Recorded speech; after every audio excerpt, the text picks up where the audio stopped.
In this video, we're going to be breaking down 2 hours of every One Piece god theory. Let's get started with the video. First up, we got Sun God, Nika, the legendary warrior of liberation. The lost legend written out of history. The name Nika holds a weight in the One Piece world that reaches back centuries, maybe even thousands of years.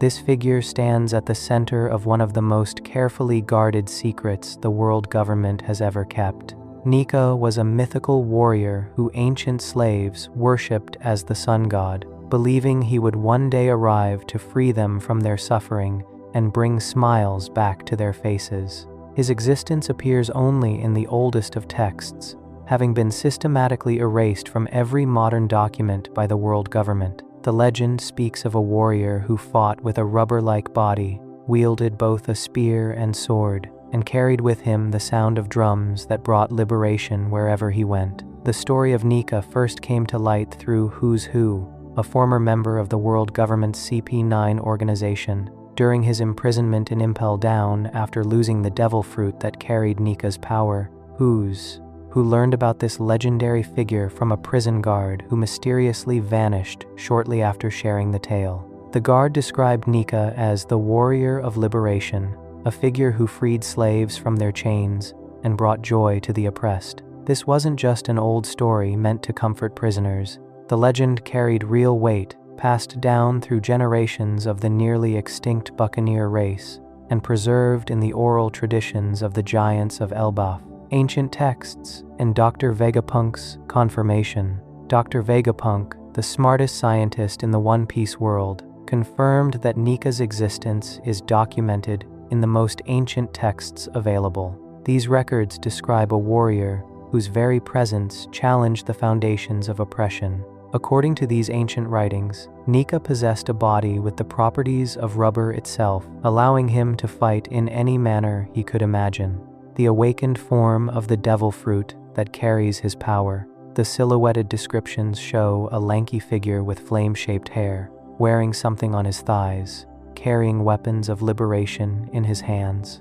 The physical description of Nika varies slightly depending on which culture preserved his memory. In the depictions from Elbaf, Nika appears wearing a kilt-like garment with a sash tied around his waist, and a scarf made of clouds floating around his neck. He carries a sword and shield in these representations. The common thread across all descriptions remains his distinctive flame-shaped hair, his all-white appearance, and the unmistakable smile that never left his face. This smile became his signature trait, representing the joy and freedom he brought to everyone he encountered.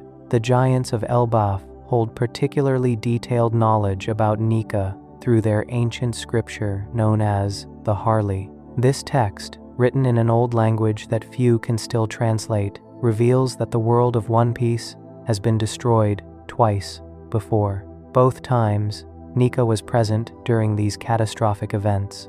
The Harley describes how flames engulfed the ancient world, how humans grew greedy and touched the sun itself, gaining power and wealth. This advancement came at a terrible cost, as slavery was instituted to source the raw materials needed for this newfound power. The enslaved people, facing hopeless suffering, turned their prayers toward a divine entity for salvation. From these desperate prayers, the sun god Nika appeared. The Harley suggests that Nika arrived not from the world itself, but possibly from above, perhaps even from the moon. Ancient murals from the Void Century show a figure inside a flying ship similar to Ark Maxim, Enel's vessel that was designed to reach Fairy Verth, which is another name for the moon. This connection hints that Nika may have descended from the lunar surface to answer the cries of the oppressed. The giants of Elbaf themselves remain uncertain whether Nika was a savior or a destroyer. The ancient nature of their texts and the two destructions that occurred while Nika was present left them divided in interpretation. Some giants view him as the harbinger of change, who brings about the end of corrupt worlds, while others revere him purely as a liberator who fights against oppression. This ambiguity has led to different traditions among the giants, with some claiming the title of Sun God for themselves. The giant named Road presided over his diorama with the title of Sun God, while Loki, known as the Accursed Prince, declared himself the future sun god when he led a rebellion against his own father, the Buccaneer race and the keepers of Nika's memory. Among all the cultures and races in the One Piece world, the Buccaneer race held the strongest connection to Nika's legend. This nearly extinct race, consisting of people with giant blood running through their veins, passed down the story of Nika through their families for countless generations. The Buccaneers viewed Nika as a divine figure who would eventually bring joy and freedom to the world. This belief wasn't just spiritual hope, but formed the core of their cultural identity. Bartholomew Kuma, the last known survivor of the Buccaneer race, learned about Nika from his father, Clap. During their enslavement by the world nobles, Clap would tell young Kuma stories about the warrior of liberation. He described Nika as someone who would one day take suffering people out to sea where they could finally be free. The legend included specific details about Nika's appearance and abilities, including the distinctive rhythm known as the Drums of Liberation. Clap would sing this rhythm for Kuma, going boom, boom, boom, mimicking the sound of Nika's heartbeat that brought laughter and freedom wherever it was heard. The Buccaneer tradition preserved more than just stories. They maintained a dance that mimicked Nika's movements, a physical memory of the sun god's presence. Kuma himself performed this dance with his friends and family, keeping the tradition alive even as his race faced systematic extermination.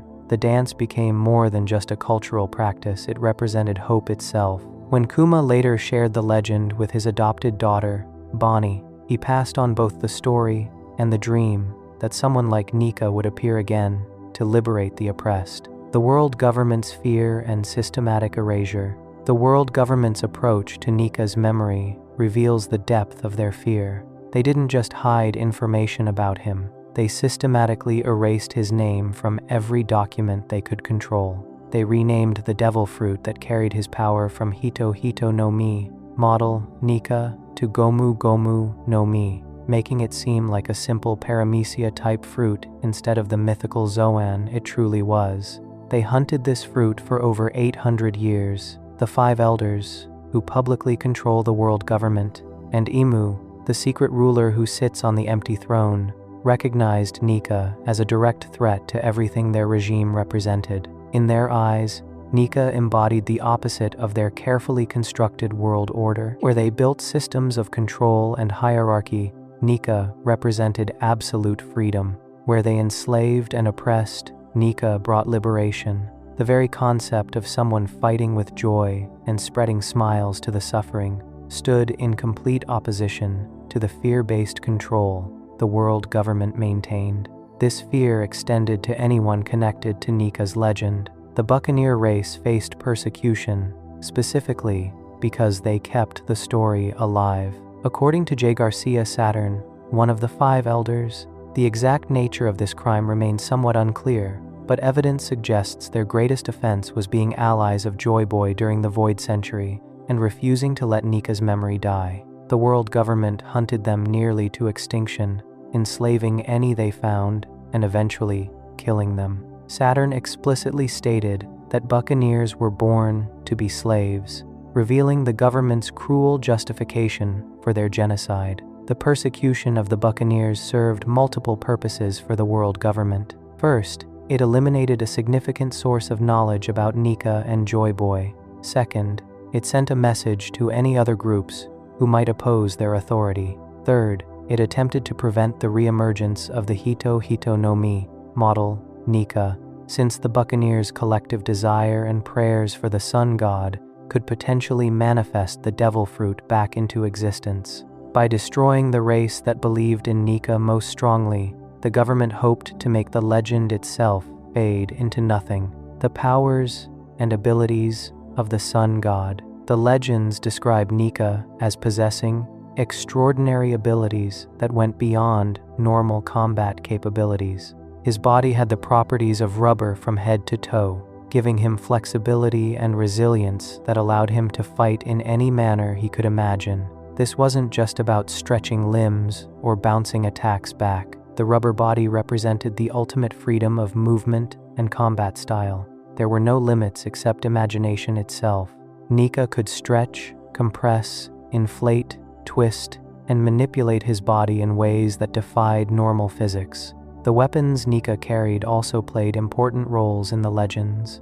Ancient depictions show him wielding a spear in one hand and a short blade in the other. Some versions show him with a sword and shield instead. These weapons weren't just for fighting but symbolized his role as a warrior who protected the weak and challenged oppressors. The variety in weapon depictions across different cultures suggests Nika adapted his fighting style to whatever situation he faced, another demonstration of his absolute freedom in combat. The most distinctive feature of Nika's power came from the rhythm his heart produced, known as the drums of liberation. This wasn't a metaphorical sound but an actual rhythmic beating that could be heard when Nika was present or when someone tapped into his power. The drums carried a specific pattern that brought joy to everyone who heard it. Even enemies found themselves affected by this rhythm, feeling lighter and more cheerful despite being in battle. The sound represented more than just a heartbeat.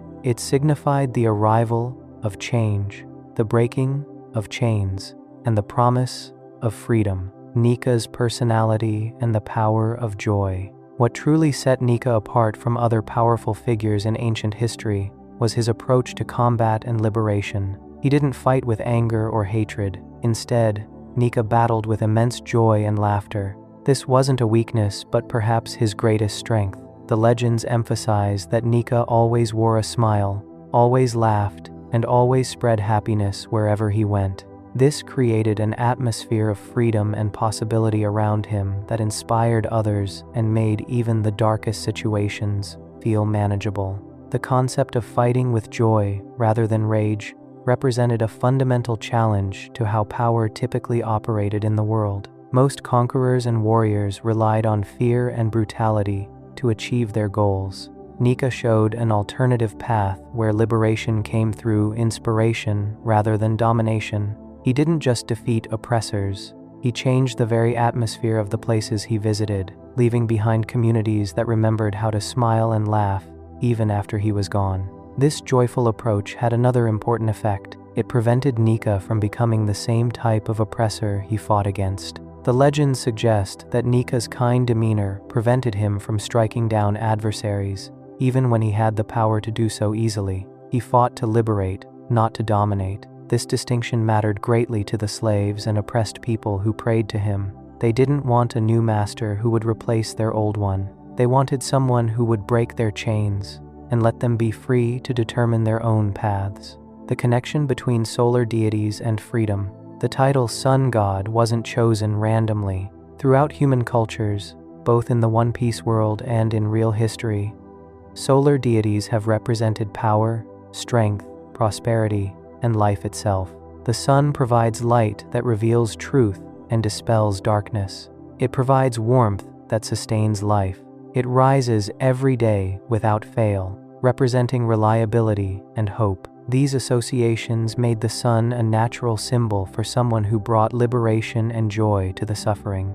Nika's name itself carries significance beyond its association with the Sunday. The word Nika resembles Nike, the Greek goddess of victory, suggesting that Nika represented triumph over oppression. The name can also mean to win or to conquer in various contexts. Some scholars have connected it to the Christian symbol ICXC, Nika, meaning Jesus Christ conquers, drawing parallels to the redemptive and liberating aspects of both figures. The multi-layered meanings within Nika's name reflect the complex role he played in ancient times. The connection to the sun also explains certain details about Nika's abilities and appearance. The flame-shaped hair evokes solar imagery directly. The clouds that float around his neck in various depictions suggest a figure who dwells in the sky, close to the sun itself. The all-white appearance reflects light and purity. Even the smile that defines Nika's character resembles the sun's round shape and the warmth it provides. Every aspect of his design reinforces the solar deity concept while emphasizing the joy and freedom he represented. Cultural variations and the spread of Nika's legend. Different cultures across the One Piece world preserved the legend of Nika in their own ways, each adding unique elements while maintaining core aspects of the story. The Shandia tribe, residents of Skypiea before it rose into the sky, worshipped an ancient serpent called Kashigami, who bore the title God of the Sunday. While not directly identified as Nika, the connection to solar worship suggests these traditions may have branched from the same ancient source. The Shandia's prayers and rituals around sun-related deities indicated a cultural memory of divine figures associated with light and liberation. The giants of Elbaf developed the most elaborate traditions around Nika. They hold a dedicated celebration for the death and rebirth of the sun, called the Winter Solstice Festival. This festival demonstrates their understanding of cycles, endings, and new beginnings, concepts closely tied to Nika's role in the destruction and renewal of worlds. The giants created multiple artistic representations of Nika through murals and sculptures, preserving visual records when written documents disappeared. Their interpretation of Nika as both potential destroyer and savior reflects a more nuanced understanding of how radical change affects societies. The Fishman race also appears to have connections to Nika's legend, though these links are less direct than those of the Buccaneers or Giants. Fisher Tiger, a former slave who stormed Mary Geoise and freed countless slaves, formed the Sun Pirates after his escape. The crew's symbol, the Mark of the Sun, represented hope and freedom for all fishmen and former slaves who bore the brand of the Celestial Dragons. While no concrete connection between Tiger and Nika has been confirmed, the parallel between Tiger's actions and Nika's legendary role as a slave liberator seems too significant to be mere coincidence. The fact that Who's Who made racist remarks toward fishmen while discussing Nika suggests he believed they possessed special knowledge about the sun god. The birth of Nika in the First World. Recent revelations from the Elbaf Arc have shed light on when Nika first appeared in history. According to discoveries made by the Straw Hat crew members exploring ancient facilities within the Atom Tree, the original sun god Nika existed approximately 3,000 years ago during what is called the First World. This timeline pushes Nika's origins much further back than previously believed, predating even the Void Century by more than 2,000 years. The First World was a highly advanced civilization that discovered the Mother Flame, an incredible energy source. Humanity grew greedy with this power, touching what was metaphorically described as the Forbidden Sunday. This advancement led to the creation of an oppressive society built on slavery, as massive amounts of manpower were needed to mine and process materials for maintaining this energy source. The suffering slaves prayed for salvation in their darkest moments, and from these prayers, the sun god Nika appeared. The circumstances of Nika's appearance remain somewhat mysterious. The ancient murals suggest he didn't simply emerge from within the First World society but came from elsewhere, possibly descending from the moon in a flying vessel. This origin would explain why later cultures associated Nika with the sky and heavens. It would also connect to the confirmed presence of ancient civilizations on the moon, as revealed through NL's cover story adventures. The idea that Nika came from beyond the world itself to help the suffering adds another layer to his role as a liberator from outside the existing power structures. The devil fruit that carries Nika's power. The Hito Hito no Mi model Nika exists as physical proof that Nika was more than just a myth. This mythical Zoan-type devil fruit allows whoever consumes it to gain Nika's traits and abilities. The fruit grants the user a permanently rubber-like body even before awakening, but its true power remains dormant until certain conditions are met. Upon awakening, the user undergoes a dramatic transformation. Their hair and clothes turn white, their eyes glow red with distinctive ring-like pupils, and white clouds begin floating around their neck. Most importantly, their heartbeat changes to match the drums of liberation. The awakened form provides more than just enhanced physical abilities. It grants what Luffy described as complete freedom in combat. The user can fight in any way they imagine, limited only by their own creativity. They can extend their rubber properties to their surroundings, making other people and even objects temporarily elastic. They can manipulate reality in ways that seem almost cartoonish, applying what appears to be cartoon logic to serious battles. This ridiculous freedom represents the ultimate expression of Nika's liberating nature, not just freeing people from physical chains, but freeing combat itself from conventional limitations. The awakening also affects the user's personality in noticeable ways. They become more joyous and carefree during battles, laughing more frequently and feeling lighter despite the serious circumstances. This shift isn't just superficial. The joy becomes contagious, affecting even hardened enemies and making them experience moments of fun during fights. The awakened user exudes what can only be described as liberating energy that spreads to everyone around them. This transformation explains why the world government feared this fruit so desperately. It doesn't just create a powerful fighter, but a force that fundamentally challenges their fear-based system of control. Why the world government renamed the fruit. Understanding the government's decision to rename the Hito Hito no Mi model, Nika, to Gomu Gomu no Mi, reveals their strategic approach to controlling dangerous knowledge.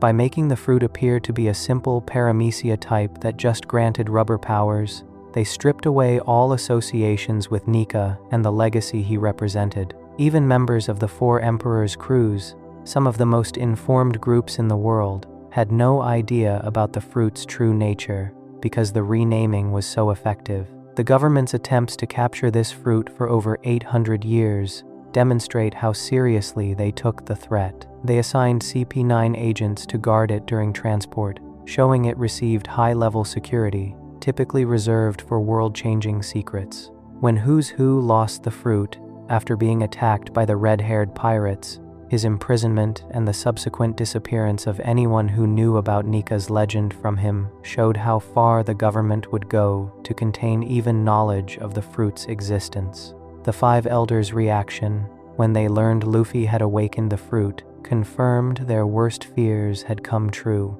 They were willing to risk angering Kaido, one of the Four Emperors, by attempting to kill Luffy during his battle on Onigashima. This represented a massive gamble for the world government, but they considered Luffy surviving and potentially awakening Nika's power to be an even worse outcome. Their assessment proved correct, as Luffy's awakening marked a turning point in the world's trajectory toward change, the legacy that cannot be erased. Despite the world government's centuries-long campaign to erase Nika from history, the legend survived through the determination of oppressed peoples who needed something to believe in. The Buccaneers kept the story alive through generations of brutal persecution. The giants preserved it in their ancient texts and festivals. Even individual slaves in Mary Geoise continued whispering prayers to Nika, hoping he would one day come to free them. This persistent memory across multiple cultures and races proved that some ideas are simply too powerful to destroy completely. The survival of Nika's legend speaks to a fundamental truth about hope and resistance. Oppressive regimes can burn books, rewrite histories, and silence voices, but they cannot eliminate the human desire for freedom. As long as suffering exists, people will create and maintain stories about liberators who might one day end that suffering. Nika became more than just a historical figure or a mythical god. He became a symbol of the possibility that things could be different, that oppression wasn't the natural order, that joy and freedom were worth fighting for. This is why Bartholomew Kuma, even after everything he suffered, chose to model himself after Nika. It's why he told Bonnie about the sun god, even though revealing their buccaneer heritage put them in danger. It's why he danced the rhythm of liberation with his friends and family, despite being enslaved. The legend of Nika represented something the world government could never truly defeat, the hope that liberation was possible, that someone would come who fought with joy rather than rage, who brought smiles rather than fear, who freed rather than conquered. That hope passed down through generations of the oppressed, ensured that when the time came, the sun god would rise again. Before we move on, make sure to subscribe if you're enjoying this breakdown. Moving on, we have Joy Boy versus sun god Nika, two different entities. Joy Boy versus sun god Nika, two different entities. For years, One Piece fans debated a question that seemed impossible to answer. Were Joy Boy and sun god Nika the same person? The confusion made perfect sense. Both figures connected to liberation. Both brought joy and laughter. Both had stretchy, rubbery bodies. When Luffy awakened his powers during the battle against Kaido, the giant elephant Zunisha declared that Joy Boy had returned after hearing the drums of liberation. The overlap created natural confusion among readers who wondered if Joy Boy was simply another name for Nika, or if Nika was a title that Joy Boy earned through his actions.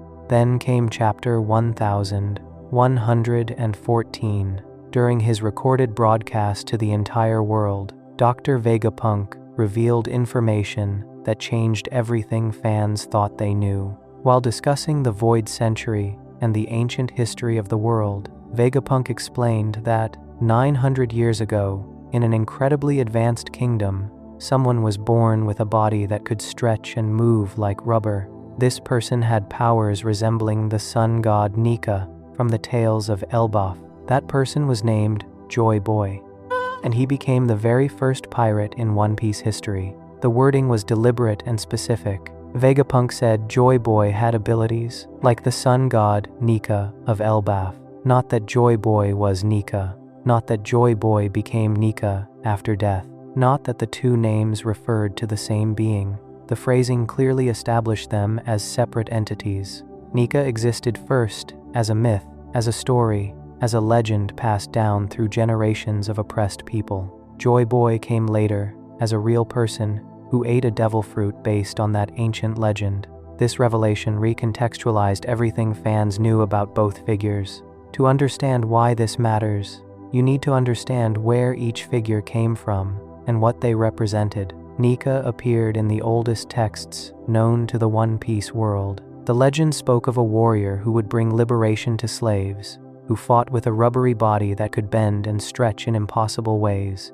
who spread joy and laughter wherever he went. The giants of Elbaf preserved stories about Nika in their culture and held festivals celebrating the sun god. The nearly extinct buccaneer race, which included Bartholomew Kuma and his daughter Bonnie, passed down knowledge about Nika through generations, despite the danger this knowledge posed. Who's Who, a former member of CP9, first mentioned Nika explicitly during the Wano arc. He learned about the legend from a prison guard while imprisoned by the world government. The guard told him about a mythical warrior called the Sun God who was a friend to slaves, who would one day come to free them from their oppressive masters and bring smiles to their faces. When Who's Who noticed that the same prison guard suddenly vanished, he suspected the world government had silenced the guard for sharing information they wanted buried. This fear led Who's Who to escape from prison to avoid a worse punishment for knowing too much about Nika.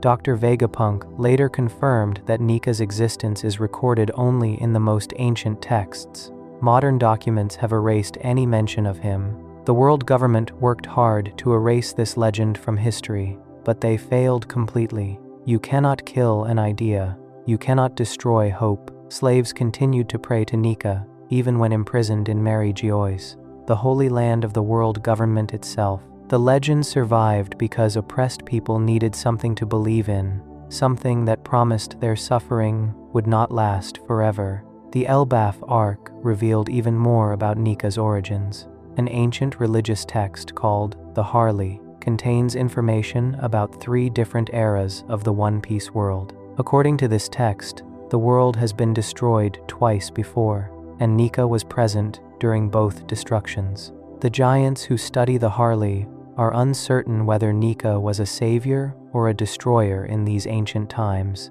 but they consider him an important figure regardless. The Harley also reveals that Nika existed in what the giants call the First World, a time period long before the Void Century ever began. During the First World, flames engulfed the land, as humans succumbed to their desires and touched the forbidden Sunday. Enslaved people prayed for salvation, and the sun god appeared. This suggests Nika may have originated from the prayers and desperate wishes of slaves who needed a hero. The desires and hopes of oppressed people somehow manifested into the legend of a liberating warrior who would free them from suffering.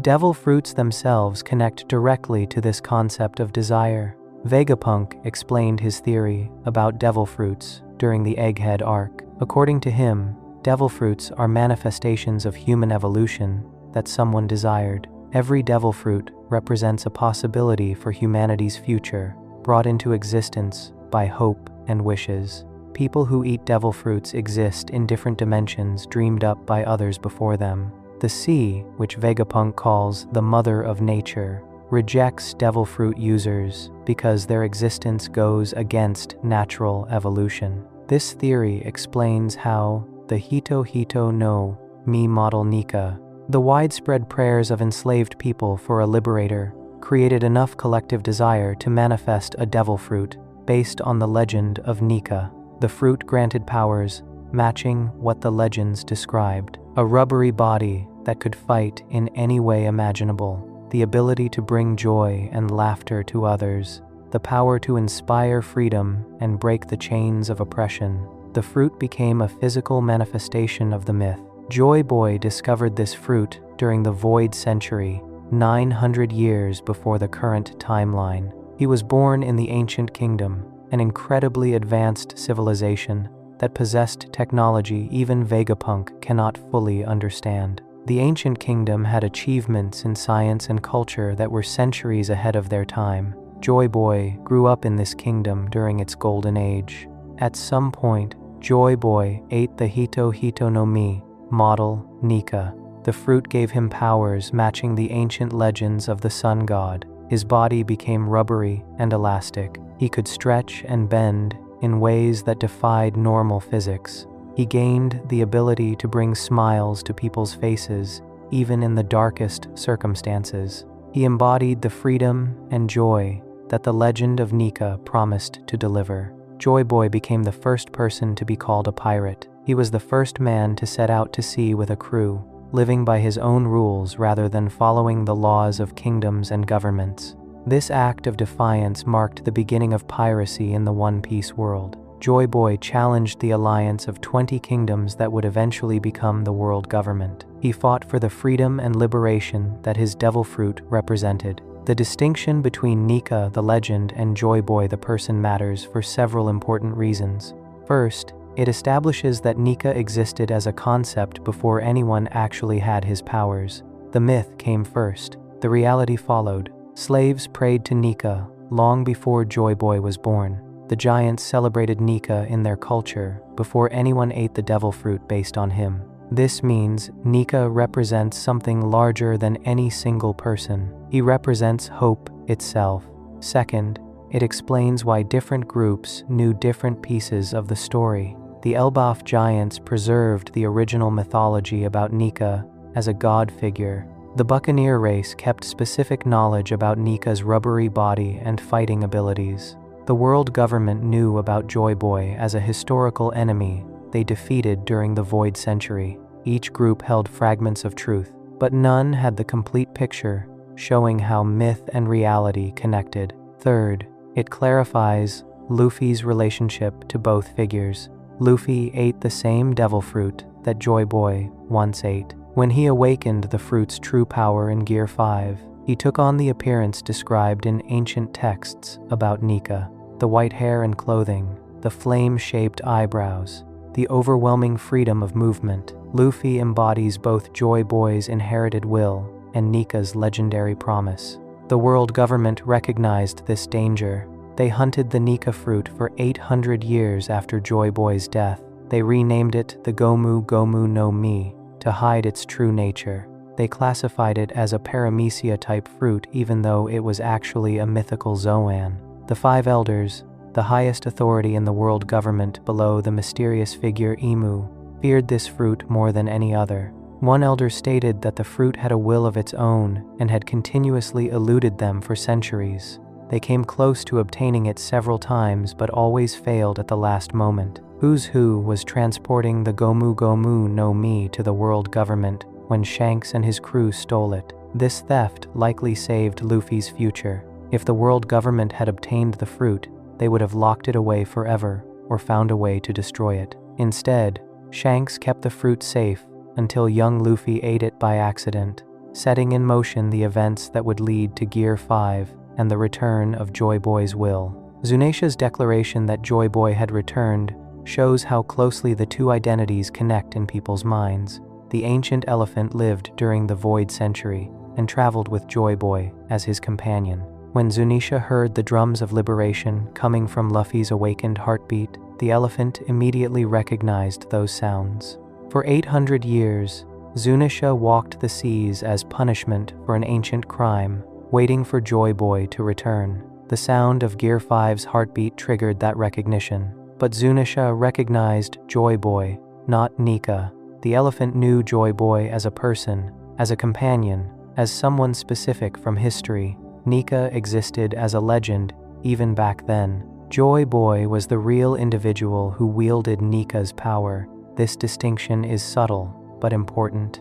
It shows that even during the Void Century, people understood the difference between the mythical sun god and the actual pirate who fought with his powers. The ancient kingdom where Joy Boy lived held secrets the world government wanted buried forever. 20 kingdoms formed an alliance to destroy this advanced civilization.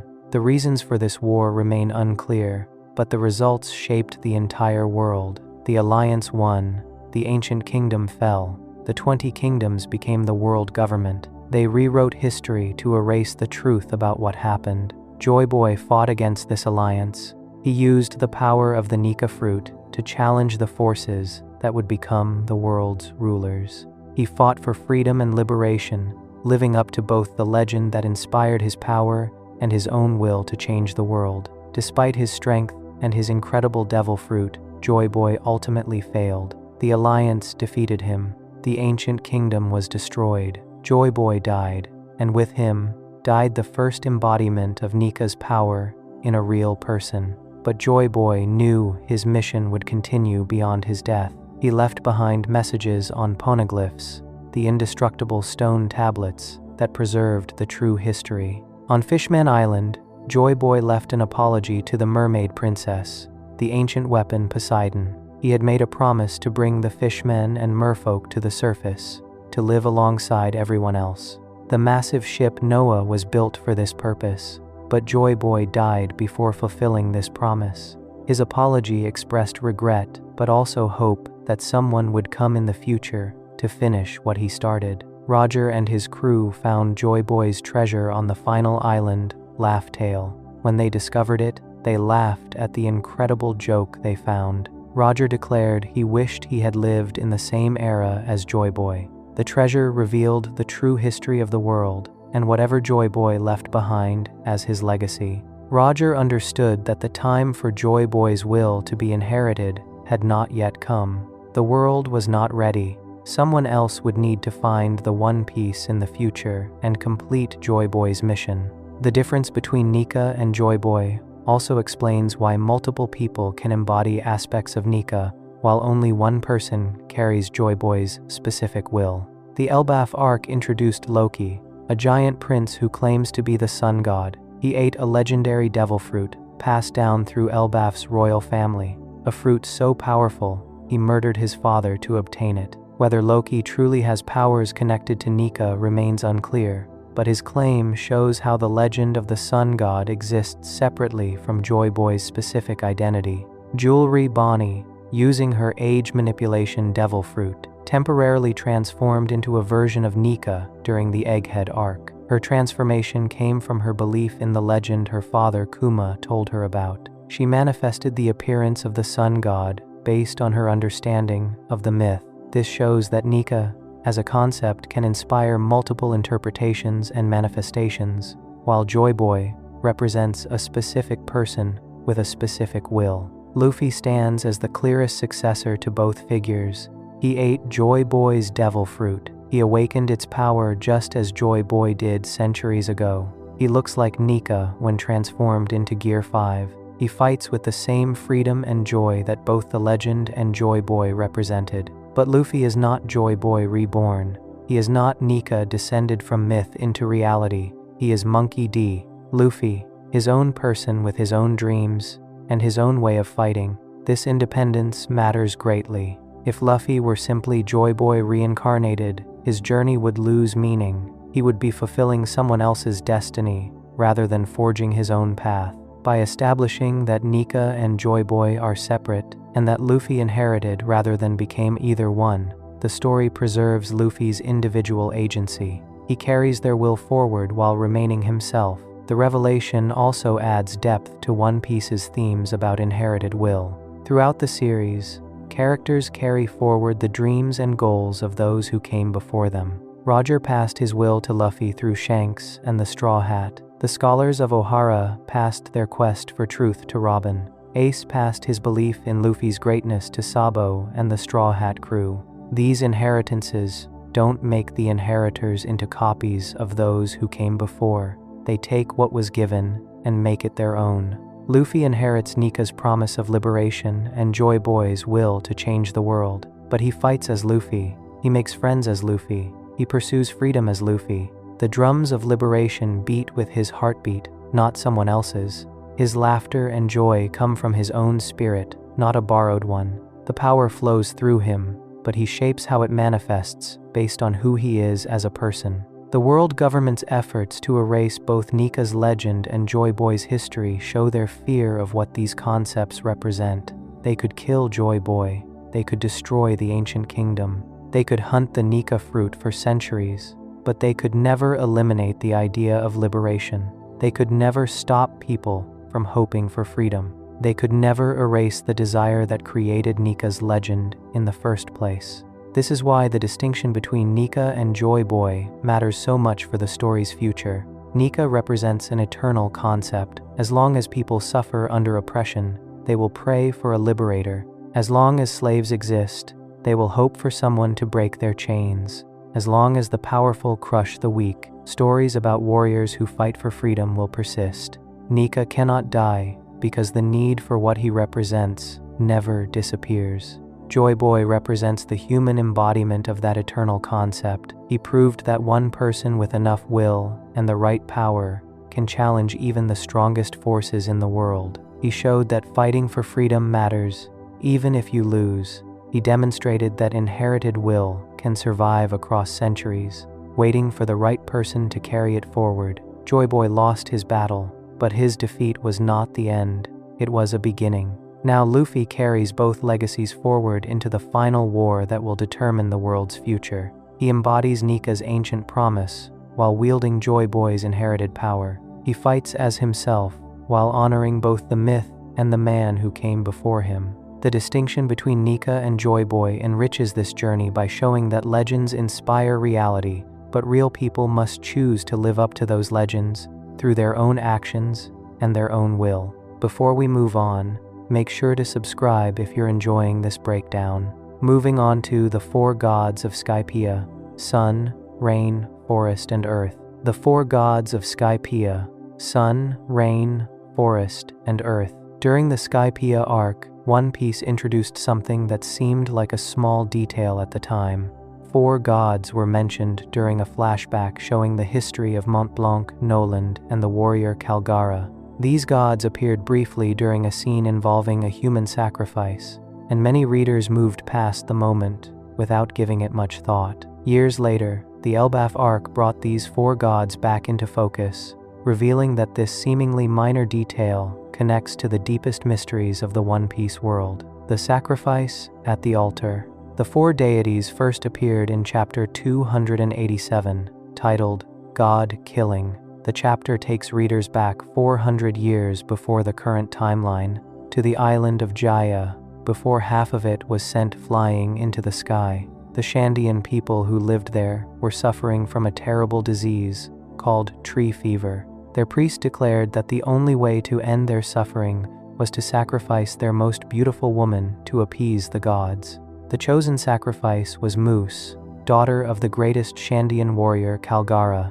As moose was brought to the sacrificial altar, the Shandian people gathered to pray. They tied her down on a stone platform in the middle of water, offering her blood to the gods. During this ceremony, the Shandians prayed to 4 specific deities. They called out to the god of the Sunday. They called out to the god of rain. They called out to the god of the forest. They called out to the god of the earth. These were the 4 gods that the ancient Shandians worshipped and hoped would save their people from the plague killing them. The ceremony called forth Kashigami, a giant snake that the Shandians worshipped as a god. The massive serpent emerged from the water and moved to devour moose. At that moment, Montblanc Nolan jumped into the water, climbed onto the altar, and killed Kashigami with a single sword strike. The Shandians were horrified. They believed Noland had murdered their god, and that the gods would punish them all for this sacrilege. This act set in motion the events that would lead to Noland and Kalgara's famous friendship, but more importantly, for the larger story, it established the existence of these 4 gods in One Piece mythology, a detail overlooked for years. For many years, readers treated this moment as world-building specific to Skypiea. The 4 gods seemed like deities worshipped by one ancient culture, nothing more. The Shandians believed in these gods the same way people in our world believe in various mythological figures. It appeared to be cultural flavor rather than something that would matter to the main plot. Readers understood that Kashigami was just a giant snake, not an actual god. The real gods mentioned during the prayer seemed equally mythological. The Harley texts change everything. Then came the Elbaf arc, specifically chapter 1138, and everything changed. The giants of Elbaf possess an ancient religious text called the Harley. This text is written in the same language as the poneglyphs, making it incredibly old and nearly impossible to translate. The Harley describes the history of the One Piece world across 3 different eras, called the First World, Second World, and Third World. Each era ended in destruction, and each destruction involved the gods mentioned back in Skypiea. Nico Robin, who can read the ancient language, translated the Harley texts with help from Jaguar D. Saul, who had kept the book safe in the Owl Library. At the same time, Frankie and a giant named Ripley discovered a massive mural carved into the bark of the treasure tree Adam. This mural depicted the events described in the Harley, showing visually what Robin read in the ancient text. The combination of Robin's translation and Frankie's discovery created one of the most important reveals in One Piece history: the First World and the Sun God's arrival. The Harley describes the First World as a time when flames engulfed the land.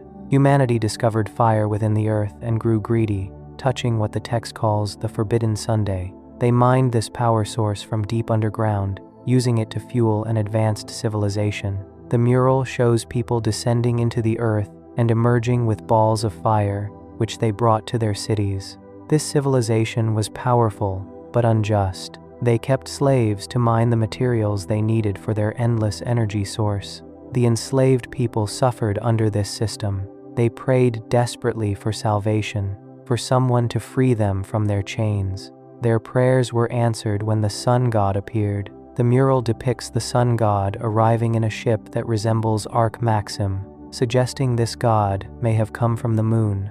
The Sun God brought laughter and joy, fighting to liberate the oppressed people. His appearance fulfilled the prayers of those who needed him most. But the Sun God's arrival enraged another deity. The Earth God became furious, though whether the anger came from the Sun God's appearance or from humanity mining the Earth's resources remains unclear. The Earth God joined forces with the Serpent of Infernal Flames. Together, these 2 forces fought against the Sun God. Their battle destroyed the First World completely. Death and darkness shrouded everything. The world ended, and countless lives were lost. The text states they would never meet again, suggesting a permanent separation happened during this destruction. The Second World and the Forest God's demons. The Second World came after many years had passed. Life rebuilt itself following the First World's destruction. During this era, the Harley mentions breath stirring within the void. the forest god appeared and sent forth demons. The meaning of these demons remains mysterious, but some theories connect them to devil fruits, which may have originated during this time period. The forest god tamed these demons, though what that means exactly is unclear. During the Second World, the sun god appeared again. This time, the sun god spread the fires of war rather than just bringing liberation. People of the half-moon dreamed. People of the full moon dreamed. The half-moon people likely refer to the D clan, while the full moon people probably mean the winged races like the Skypians and Birkins. Both groups wished for something, and their combined desires may have helped manifest the sun god's return. The text states that humans killed the sun and became gods. This refers to the events of the Void Century, when 20 kingdoms banded together to fight against Joy Boy, who wielded the power of the sun god Nika. The alliance defeated Joy Boy and formed the world government. After this victory, the sea god raged. The ancient weapons were used during the Great War, causing the sea levels to rise dramatically. The world sank approximately 200 meters into the ocean. Islands were flooded. Land masses disappeared. The sea god's rage reshaped the entire planet. Once again, the text says, they will never meet, marking another permanent separation. The Third World and the promise of reunion. The Third World is the current era in One Piece. The Harley describes chaos and emptiness. Inconvenient remnants remember a promised day and hear the voice of the half-moon. The sun god returns once more, dancing and laughing, leading the world toward its end. But this time, the ending brings hope. The sun will return and bring a new morning. This time, they will surely meet again. The prophecy suggests the Third World's destruction will be different from the previous two, ending not in permanent separation, but in reunion. The gods are real. The Harley's mention of 4 gods confirms what the Shandians knew 400 years ago. These gods are not just myths, they are real forces that have shaped the world's history across multiple eras. The sun god has appeared in each destruction, first as a liberator, then as a warrior spreading war, and now as a figure who will guide the world to its end and bring a new dawn. Luffy, with his awakened Nika fruit, embodies the current sun god. The earth god appeared in the first world and raged when the sun god arrived to help the enslaved people. This god worked with the serpent of infernal flames to destroy the first world. Many theories suggest Imu, the mysterious ruler of the world government, may be the earth god or someone who possesses that god's power. Imu's monstrous silhouette, shown in previous chapters, resembles the large figure depicted in the mural fighting against Joy Boy and the allied forces during the Void Century. The forest god appeared in the Second World during the Void Century. This god sent forth demons and tamed them, which could relate to the creation or control of devil fruits. The connection between forests, trees, and fruits makes this theory appealing. Some fans speculate that Admiral Ryokugyu, who has the Mori Mori no Mi Woods fruit that lets him create and control plant life, might be connected to the forest god's power. His devil fruit gives him abilities that match what a forest god would possess. The sea god's rage came after the sun god was killed during the Void Century. The ancient weapons caused massive flooding, raising sea levels and reshaping the world's geography. This catastrophic event could represent the sea god's anger at humanity's actions. Some theories connect the sea god to Poseidon, the ancient weapon that controls sea kings. Shirahoshi currently possesses Poseidon's power, making her the most likely candidate for a figure connected to the sea god, rain god, or sea god. The rain god is the only deity from the original 4 mentioned in Skypiea that does not appear explicitly in the Harley texts. In the Harley, the sea god takes the rain god's place in the story. This could mean the rain god and sea god are the same entity, or that different eras knew this god by different names. Water connects rain and sea, making them related concepts. The deity's name may have changed over time, or different cultures may have called the same god by different titles. Many fans theorize that Monkey D. Dragon Luffy's father and leader of the Revolutionary Army, possesses the Rain God's power. Dragon's appearances in the story are almost always accompanied by storms, rain, wind, and lightning. When he saved Luffy in Logtown, a sudden storm appeared that helped the Straw Hats escape. When Dragon appears, the weather changes dramatically. For someone whose goal is to liberate oppressed people from the world government's rule, possessing the Rain God's power would create an interesting parallel with his son's Sun God abilities. Gods shape history. The revelation that these four gods are real and have existed across multiple world-ending events changes how readers understand One Piece's cosmology. The series always contained mythological elements, but the Harley texts confirm that gods actually exist as forces shaping history. They are not just stories people tell. They are not just devil fruit powers named after legends. These gods have appeared throughout history, fought each other, destroyed worlds, and shaped the course of civilization. The Shandians 400 years ago were not worshipping abstract concepts. They prayed to real entities that had answered prayers before and could do so again. When they called out to the god of the sun, rain, forest, and earth during Moose's sacrifice, they were invoking forces that truly existed in their world's past. The Shandians preserved this knowledge through their religious practices, even though they may not have fully understood the god's true nature or history. Skypia's hidden importance.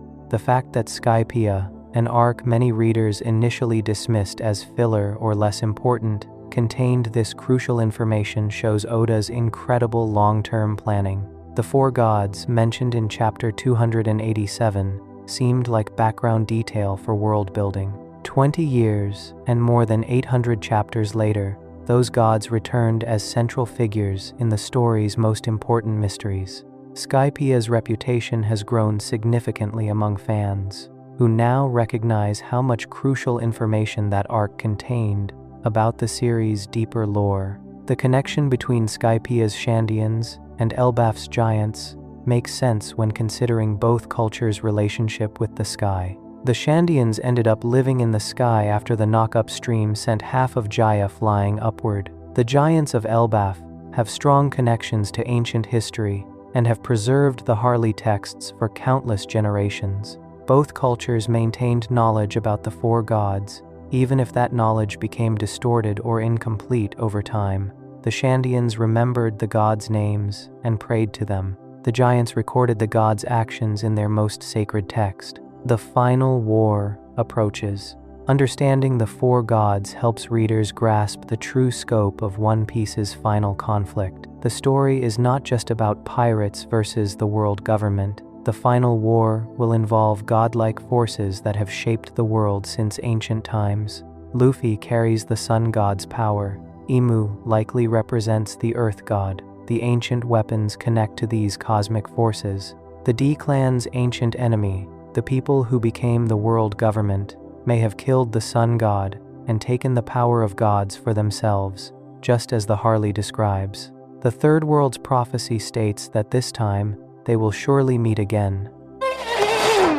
Previous destructions ended in separation. The First World ended with, they would never meet again, after the sun god was defeated by the earth god. The Second World ended with the same phrase after Joy Boy was killed. But the Third World's destruction promises reunion rather than separation. This suggests the final war will not end the same way as previous conflicts. Instead of gods and people being separated forever, they will finally meet and unite. Luffy's role as the sun god connects him to this ancient pattern, while also breaking it. He is not the first sun god to appear in the world. He is not even the second, but he may be the one who finally changes the cycle. Previous sun gods were defeated. Previous attempts at liberation failed. The world was destroyed twice before, and both times ended in tragedy and separation. Luffy's journey toward becoming Pirate King and finding the One Piece may be the key to ending this cycle and bringing about the reunion the prophecy promises.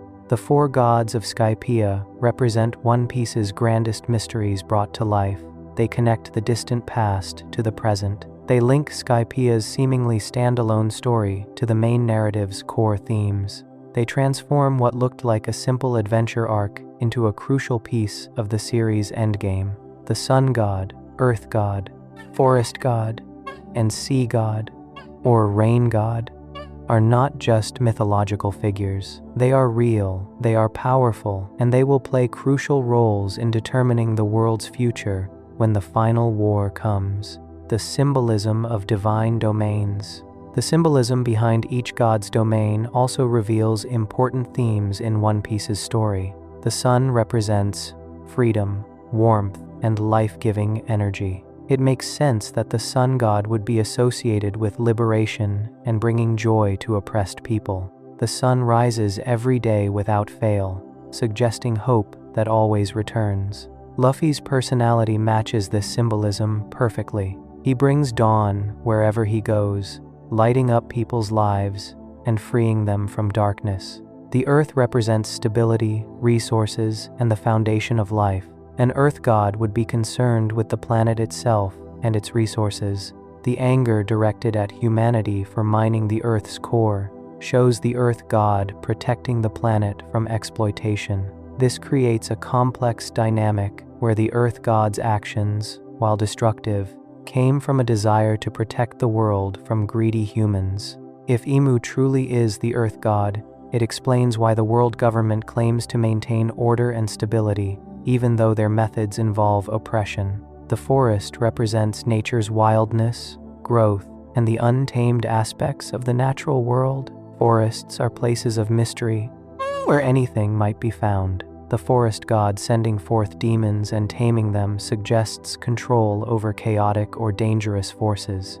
If these demons are devil fruits, the forest god would be responsible for introducing the most chaotic power system in One Piece's world. Devil fruits break natural laws and create abilities that defy normal physics. A forest god controlling these impossible powers fits thematically. The sea represents the ever-present force that challenges every character in One Piece. The sea is both life-giving and deadly. It provides food and transportation, while also killing anyone who eats a devil fruit. A sea god's rage causing worldwide flooding shows the ocean's destructive power when angered. The sea is the ultimate judge in One Piece's world, rejecting those who gain unnatural powers.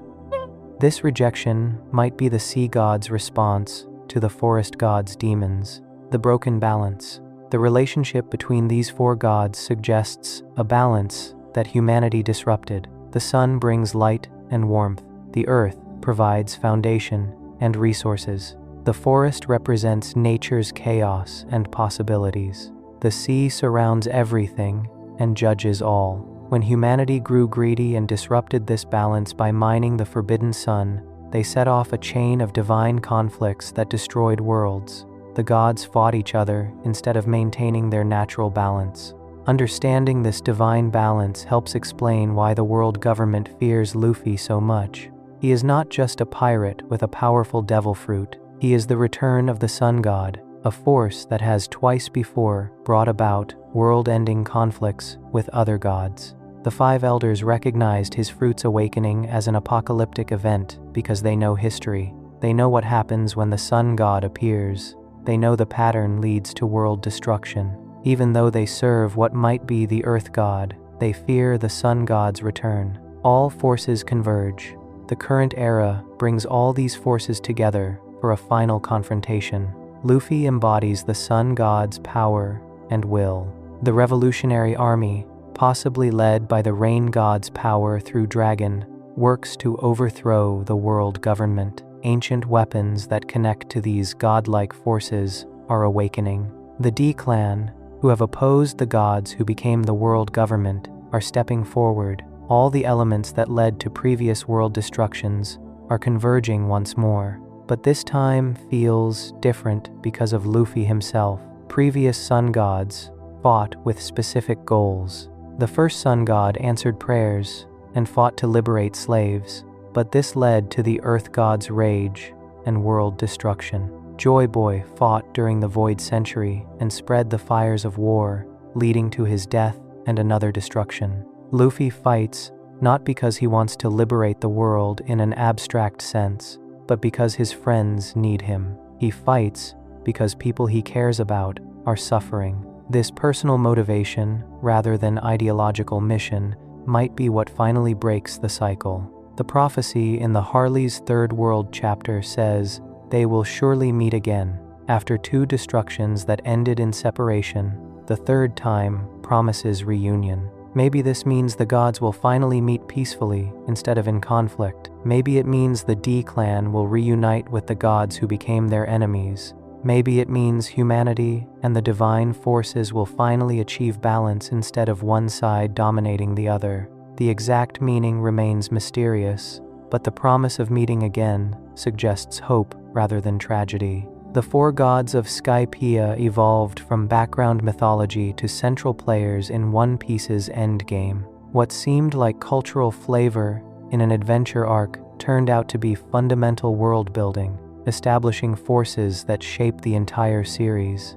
The Shandians' prayers 400 years ago connected to events spanning thousands of years of history across multiple world-ending catastrophes. One Piece rewards long-term readers who pay attention to details that seem minor at the time. The four gods exemplify this perfectly, taking a brief moment from early in the Grand Line and revealing it as crucial setup for the story's final saga. Before we move on, make sure to subscribe if you're enjoying this breakdown. Moving on, we have Monkey D. Dragon as the Rain God Theory. Monkey D. Dragon as the Rain God Theory. Monkey D. Dragon stands as one of One Piece's most mysterious characters. Despite his enormous importance to the story as Luffy's father and leader of the Revolutionary Army, he has appeared only a handful of times across hundreds of chapters. Every single appearance has been brief. Every single appearance has been shrouded in mystery. And every single appearance has been accompanied by dramatic changes in weather. This consistent pattern has led fans to one of the most compelling theories in One Piece, that Dragon possesses the power of the Rain God, one of the four deities mentioned during the Skypiea arc, the Logtown Storm. Dragon first appeared in chapter 100, titled "The Legend Has Begun," during the Logtown arc. The town of Logtown holds special significance in One Piece's world as the place where Gol D. Roger was born and executed. Luffy and his crew stopped there before entering the Grand Line, and Luffy foolishly climbed onto the same execution platform where Roger died. Buggy the Clown captured Luffy and prepared to execute him in front of a crowd, mirroring Roger's own death. At the moment Buggy's blade was about to fall, a lightning bolt struck the execution platform. The bolt destroyed the platform, saved Luffy's life, and allowed him to escape. Sanji called it divine intervention. No natural explanation seemed sufficient for lightning to strike at that exact moment, hitting that exact spot, saving Luffy from certain death. The timing was too perfect. The accuracy was too precise. Something beyond coincidence had to be involved. Shortly after the lightning strike, Dragon appeared in Logtown. The town was hit by a massive storm. Heavy rain poured down. Strong winds blew through the streets. The weather had been clear before, but suddenly turned violent and chaotic. When Marine Captain Smoker had Luffy pinned down and was about to capture him, a powerful gust of wind blew away all the Marines in the area. This wind allowed Luffy to escape and reach his ship. As the Straw Hats sailed away, Dragon watched from the shore and told Luffy to pursue his dreams. The connection between Dragon's presence and the dramatic weather changes seemed obvious. The storm appeared when Dragon arrived. The wind blast that saved Luffy from Smoker happened while Dragon was standing nearby. The lightning that struck the execution platform occurred right before Dragon revealed himself. Either Dragon possessed the most incredible luck in the world, showing up during natural storms that just happened to save his son at crucial moments, or he was causing these weather phenomena himself, Grey Terminal, and the saving wind. Later in the series, another flashback showed Dragon at Grey Terminal during Luffy's childhood. Grey Terminal was a massive garbage dump where the poorest people of the Goa Kingdom lived. The nobles planned to burn Grey Terminal to the ground before a visit from the world nobles. not caring that doing so would kill everyone living there. A huge fire raged through the area, trapping countless people, including Sabo, one of Luffy's childhood friends. Dragon was present during this fire. Suddenly, a powerful blast of wind cleared a path through the flames. This wind created an escape route that allowed many people to survive who would have otherwise died. Again, Dragon's presence coincided with a dramatic weather event that saved lives. Again, the timing was too perfect to be coincidence. The wind appeared exactly when needed, clearing exactly the path required, saving exactly the people Dragon likely wanted to save. These two incidents form the core evidence for Dragon possessing weather-controlling abilities.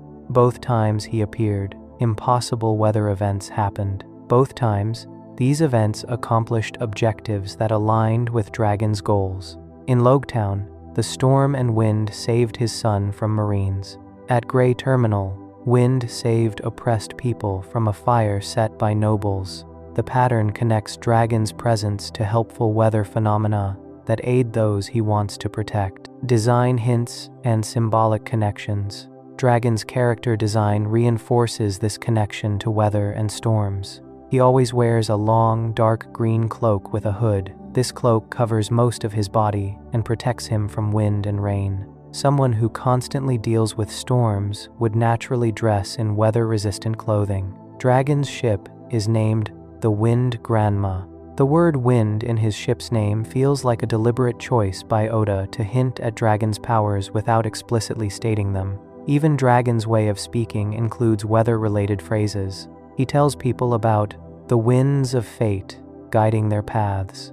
These winds appear to be more than metaphorical. The theory that Dragon possesses god-level powers gained massive support after the revelation about Luffy's devil fruit. For the entire series, everyone believed Luffy had eaten the Gomu Gomu no Mi, a paramecia-type fruit that made his body rubber. Then, during the Wano arc, the truth emerged. Luffy's fruit was actually the Hito Hito no Mi, model Nika, a mythical Zoan that let him transform into the sun god. This revelation changed everything fans understood about devil fruits and mythology in One Piece.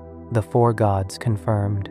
If the sun god mentioned in Skypia's ancient legends turned out to be real, embodied in a devil fruit that Luffy possessed, then logically the other three gods mentioned alongside him should also be real. The Shandians 400 years ago prayed to four deities during their sacrifice ceremony. They called out to the sun god. They called out to the rain god. They called out to the forest god. They called out to the earth god. One of these gods was confirmed real. The others likely exist as well, waiting to be revealed. The Elbaf arc provided further confirmation of multiple gods existing in One Piece's world. The Harley texts, ancient scriptures kept by the giants, describe 3 different eras of the world. These texts mention the sun god multiple times.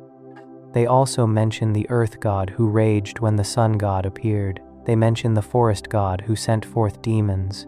Interestingly, instead of mentioning the rain god by name, the Harley texts refer to a sea god who stormed when humans killed the Sunday. This sea god might be the same deity as the rain god, just known by a different name in different eras or cultures. Water connects rain and sea. Storms happen both in the sky and on the ocean. A god who controls rain would logically have power over water in general, which would include the sea. The name might have changed over time, or different groups might call the same deity different things. The giants might know this god as the sea god, while the Shandians knew them as the rain god. Both names would apply to the same powerful entity who controls water, weather, and storms. What type of devil fruit? If Dragon does possess the rain god's power, what type of devil fruit would it be? Fans have debated this question extensively. 3 possibilities exist, each with evidence supporting it. The first possibility is a paramecia-type fruit that grants control over weather. Paramecia fruits are the most common type and have the broadest range of abilities. Big Mom's Soul fruit let her create living weather phenomena like the storm cloud Zeus. A weather fruit or storm fruit could give Dragon similar abilities, letting him conjure storms, control wind, summon lightning, and bring rain at will. The second possibility is a Logia-type fruit. Logia fruits are the rarest and generally most powerful devil fruit class. They let users create, control, and transform into natural elements. Dragon could have a wind fruit that makes him a wind human, able to become wind itself. This would explain his ability to appear and disappear mysteriously. As wind can move anywhere, it would explain the powerful gusts that save people. Wind manipulation could also create the atmospheric changes needed to form storms, bringing rain and lightning as secondary effects of controlling air currents. The third possibility is a mythical Zoan-type fruit, specifically the Hito no Mi model, rain god.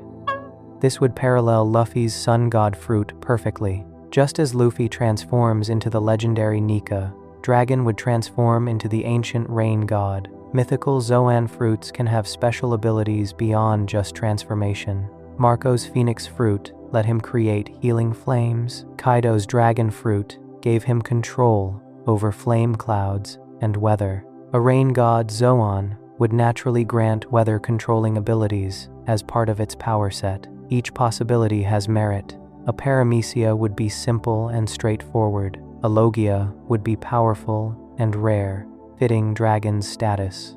A mythical Zoan would create beautiful symmetry with his son Luffy, also having a god-type Zoan fruit. Until Oda reveals the truth, fans can only speculate based on the evidence Dragon has shown so far. The Revolutionary Storm. Thematically, Dragon embodying the rain god makes perfect sense for his character. Rain represents change.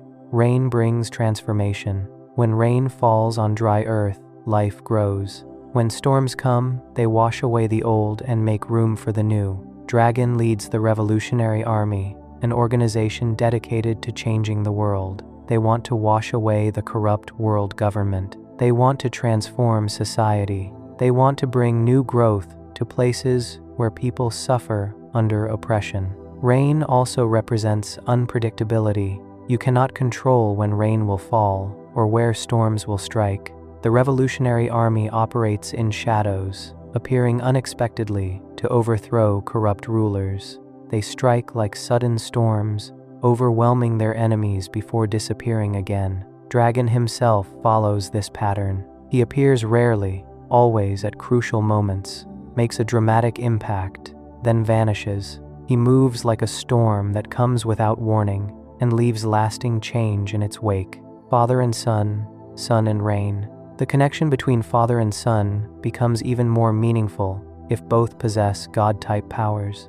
Luffy brings the dawn as the sun god. Dragon brings the storm as the rain god. The sun and rain work together to create life and growth. Plants need both sunlight and water to flourish. Similarly, Luffy and Dragon both work towards similar goals of freedom and change, just through different methods. Luffy fights directly, bringing joy and liberation wherever he goes. Dragon works strategically, building organizations and planning revolutions.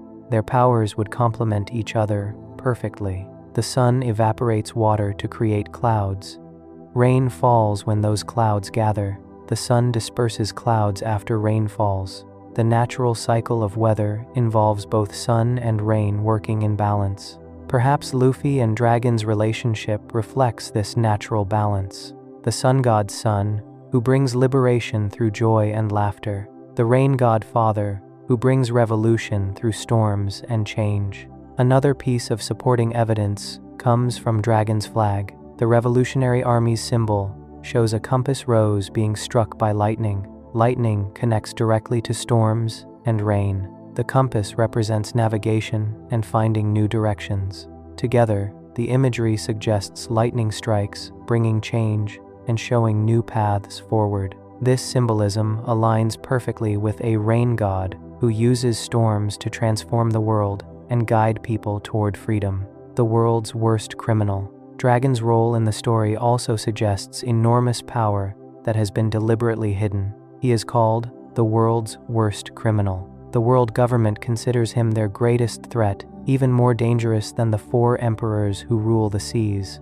Someone called the world's worst criminal must possess incredible strength to justify that title. Someone who threatens the entire world government must have power that rivals or exceeds the strongest marines and pirates. A god-type devil fruit would provide that level of power. Consider also that Dragon was a marine before becoming a revolutionary. He knows the world government from the inside. He understands their methods and weaknesses. If he possesses the rain god fruit, he may have obtained it while still in the Marines, or shortly after leaving. The world government would have been hunting this fruit just like they hunted the Nika fruit. Dragon obtaining it would give him a massive advantage in his war against them and explain why they fear him so much. Revolutionary methods, like weather patterns. The Revolutionary Army's actions also show weather-like patterns. They appear in kingdoms suffering under tyranny. They help overthrow corrupt rulers. They teach people to fight for their own freedom. Then they leave, letting those people build their own future. This resembles how rain falls, helps things grow, then stops, letting the sun nurture what the rain began. The Revolutionary Army brings the storm of revolution, then moves on, while the liberated people create their own bright future. When Dragon saved Sabo from the ocean after a celestial dragon shot down his ship, witnesses described Dragon appearing from nowhere. One moment, Sabo was drowning. The next moment, Dragon was there, pulling him from the water. Later that same day, Dragon arrived at the Revolutionary Army's ship by descending from the sky. These accounts suggest Dragon can fly or move through the air in ways normal people cannot. Wind powers would explain this ability. A Logia that turns him into wind could let him travel through the air freely. A mythical Zoan with weather powers might grant flight as one of its abilities. Saving the reveal. The mystery surrounding Dragon's powers serves a narrative purpose. Oda is saving Dragon's full reveal for the story's final stages. When the Revolutionary Army finally makes their move against the world government, Dragon will show his true strength. The reveal of his devil fruit and abilities will be a major moment, possibly rivaling Luffy's Gear 5 transformation in terms of impact. By building anticipation through hints and theories for hundreds of chapters, Oda ensures that Dragon's eventual power reveal will feel earned and exciting. The parallel structure between Luffy and Dragon also extends to their devil fruits being misnamed or hidden. The world government renamed Luffy's Nika fruit as the Gomu Gomu no Mi to hide its true significance.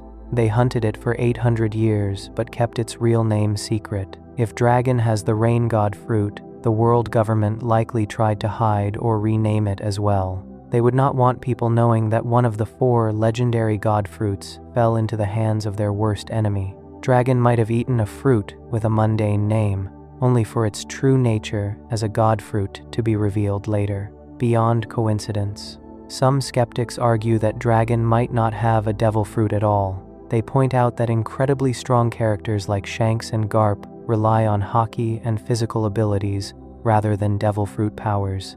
Dragon could be the same, with his weather phenomena being coincidental or achieved through other means. However, this explanation strains credibility. The pattern of weather events happening exactly when Dragon needs them, exactly where he is, exactly how he requires them, goes beyond coincidence. While Dragon undoubtedly has powerful hockey and combat skills, the weather connection seems too consistent to dismiss. The rain god theory also connects to larger themes in One Piece about inherited will and legacy. Roger inherited the will of Joy Boy without having a devil fruit connection to him. Luffy inherited both Roger's will and Joy Boy's power through the Nika fruit. Dragon might represent another branch of this inheritance tree. He carries forward the will to change the world while possessing the power of a different god from ancient times. The gods mentioned in Skypiea all work together in mythology. Now their modern inheritors might work together to reshape the world. The coming storm. As One Piece enters its final saga, the importance of the 4 gods becomes increasingly clear. The sun god walks in the form of Luffy. The earth god likely exists in Imu, the mysterious ruler of the world government. The forest god might be connected to Admiral Ryokugyu's plant-based powers, and the rain god almost certainly flows through Dragon. the revolutionary who brings storms of change wherever he appears. These four forces will clash in the final war that determines the world's future. Dragon's weather powers have already changed history multiple times. The storm at Logtown allowed Luffy to escape Smoker and continue his journey. Without that wind, the story might have ended before the Grand Line. The wind at Grey Terminal saved people who might have died, preserving future revolutionaries. Dragon's weather control has rippled through events, causing changes that shaped the world toward this final confrontation. When he finally unleashes his full power, those ripples will become waves. The symbolism of a rain god leading a revolution resonates deeply. Revolutions are like storms. They build pressure slowly. They gather strength from many sources. Then, they break suddenly, with overwhelming force. They wash away what existed before.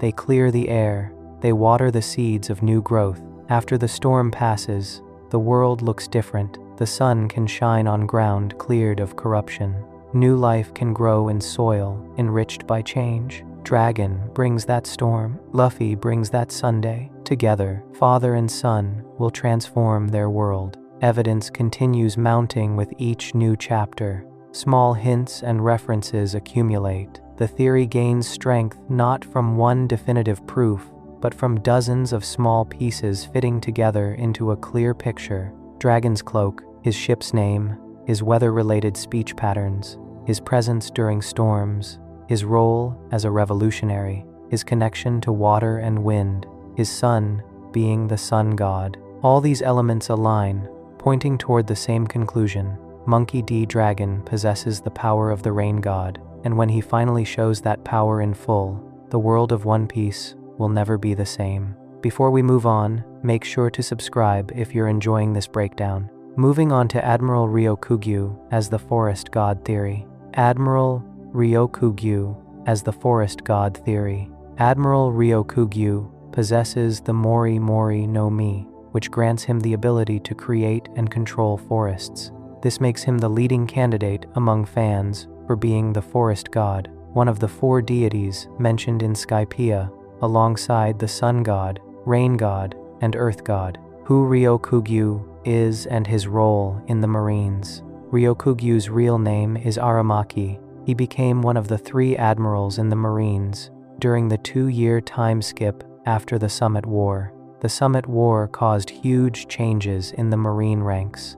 Akainu got promoted to Fleet Admiral, the highest position possible. Kuzan, also known as Aokiji, resigned from the Marines completely after losing a 10-day fight against Akainu. This left 2 empty admiral positions. The world government used something called the World Military Draft to find new admirals quickly. They recruited Ryokugyu and Fujitora through this draft. Both men had incredible reputations for their strength before joining. Ryokugyu was born 41 years ago in a place called the Taya Kingdom in South Blue. He worked as a police officer there, but he got thrown in prison after causing some incident involving a woman. The details of this incident remain unknown. The world government freed him from prison, specifically to recruit him as an admiral because of his enormous power. Ryokugyu's alias means green bull in Japanese. Every admiral gets a name that combines a color with an animal. The green part connects directly to his plant powers. The bull part appears in his attacks and represents his personality. He's stubborn and charges forward with his goals, no matter what stands in his way. As an admiral, Ryokugyu commands massive authority. Only the fleet admiral ranks higher. He can order around tens of thousands of Marines. He can call buster calls, which are world-ending military operations. He represents one of the world government's 3 greatest military powers, meaning he's one of the strongest fighters they can deploy. What the Mori Mori no Mi does. Ryokugyu ate the Mori Mori no Mi, which translates to the woods fruit, or forest fruit in English. He claims it's a Logia-type devil fruit. Logia fruits let users create, control, and transform into a specific element. Ryokugyu's element is plant life, specifically the kind that makes up forests. This makes his fruit unique among all Logias. Every other Logia we've seen transforms users into non-living elements like fire, ice, light, smoke, or magma. Ryokugyu's fruit is the only Logia whose element consists of organic, living matter. Plants are alive, they grow, breathe, and die. This difference matters because it hints his fruit might be more than just a regular Logia. His powers let him create and control all kinds of plants. He can grow massive trees instantly. He can make vines, flowers, grass, moss, and branches. These plants move freely, despite being normally rigid. When he attacks, he turns his fingers into sharpened tree branches that shoot out and impale enemies. The branches don't just stab, they also drain all liquid from whatever they touch.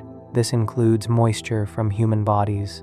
Victims get completely dehydrated and become shriveled husks. Unlike most Logias, Ryokugyu cannot turn intangible and let attacks pass through him. His body is solid wood when transformed. However, he can regenerate endlessly from wounds if the attacker doesn't use Haki. He can grow back damaged limbs instantly. He can even shrink down to a tiny sapling and regrow his entire body from that. Ryokugyu can transform into a giant wooden golem. This form towers over buildings. He uses a technique called Kiniku Mori Mori, which means forbidden hate forests. The name is a pun on the Japanese word for muscles. When he uses this form, his strength and durability increase dramatically. The golem can withstand enormous attacks that would destroy a normal person. He can also use his plants for transportation. He grows a giant flower on his back and spins it like helicopter blades to fly. This lets him travel huge distances quickly. That's how he flew all the way from Marine headquarters to Wano country. Plants growing wherever he walks is another strange ability. Grass, flowers, and small plants sprout up along his path. He seems to do this passively without trying. This hints at his connection to nature being deeper than just controlling plants. How Ryokugyu survived 3 years without food. One of the most bizarre facts about Ryokugyu is that he hasn't eaten any food in 3 years. He openly states he finds eating bothersome and just stopped doing it. For a normal human, this would be impossible. People die after weeks without food, but Ryokugyu has been fasting since he became an admiral, a period of 3 full years, and shows no signs of weakness or hunger. Fans have theorized he survives through photosynthesis, just like real plants. Plants don't need to eat other organisms. They create their own energy from sunlight, water, and air. If Ryokugyu's body has genuinely become plant-like at a fundamental level, he might do the same thing. This would explain how he stays alive and maintains his incredible strength without consuming any food. This ability goes beyond what a normal devil fruit should grant. Other Logias don't change their users' basic biology like this. Smoker still needs to eat, even though he's made of smoke. Ace had to eat, even though he was made of fire. The fact that Ryokugyu doesn't need food suggests his fruit changed his body in ways that go deeper than typical Logia transformations. The 4 gods. Mentioned in Skypiea. During the Skypiea arc, fans first learned about 4 gods. Chapter 287 showed a flashback from 400 years in the past. The Shandian people prepared to sacrifice a girl named Moose to save their island from a deadly disease. During the ceremony, they prayed to 4 gods: the sun god, the rain god, the earth god, and the forest god. For years, these gods seemed like meaningless background mythology, just religious beliefs from an ancient culture. Then the Wano arc changed everything. Luffy awakened his devil fruit during his fight with Kaido. The world government's agents watching the battle panicked. They revealed that Luffy's fruit wasn't the Gomu Gomu no Mi at all. Its true name was the Hito no Mi model Nika, the human fruit model, sun god. This revelation proved that at least one of the 4 gods from Skypiea actually existed. The sun god, Nika, was real. He existed in ancient history. The world government renamed his devil fruit and hid its true nature for centuries. If one god was real, the other 3 probably exist too. The Harley texts from Elbaf recently provided even more evidence. These ancient scriptures describe 3 different worlds that existed throughout history. Each world ended in destruction. The texts specifically mention the sun god, earth god, forest god, and sea god, which might be the same as the rain god. This confirms that all 4 gods played major roles in world-ending events. Why fans think Ryokugyu has the forest god fruit.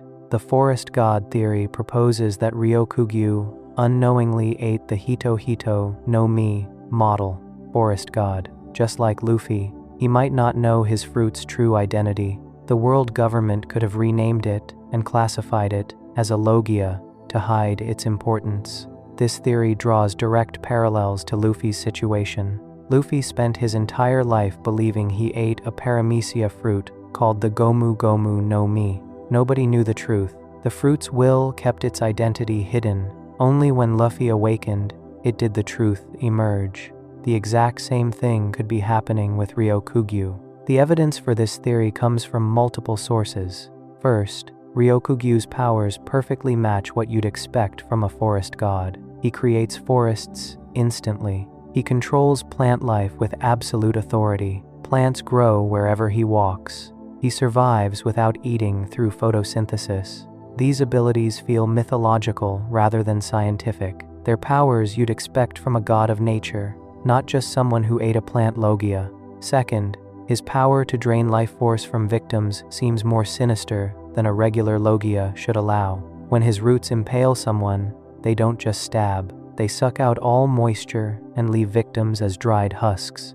This life-draining ability mirrors the forest god's role in the Harley texts, where the forest god sent forth demons during the Second World's destruction. Third, the world government has a clear pattern of hiding godly devil fruits. They renamed the Nika fruit to Gomu Gomu no Mi. They guarded it heavily. They even had CP9 agents specifically tasked with protecting it. If they did this for one god fruit, they probably did it for all of them. Giving the forest god fruit to a loyal marine admiral while keeping its true nature secret would be a smart strategy.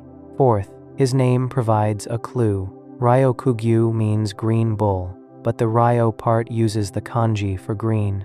Green is the color of forests, plants, and nature. This color theme connects him directly to the forest god's domain. What the Harley texts say about the forest god. The Harley is an ancient religious scripture passed down in Elbaf for generations. It describes 3 worlds that existed throughout history. The current world is the third world. Before it came the second world, which corresponds to the Void Century, and the first world, which existed even before that. The first world ended when the sun god Nika appeared to free slaves.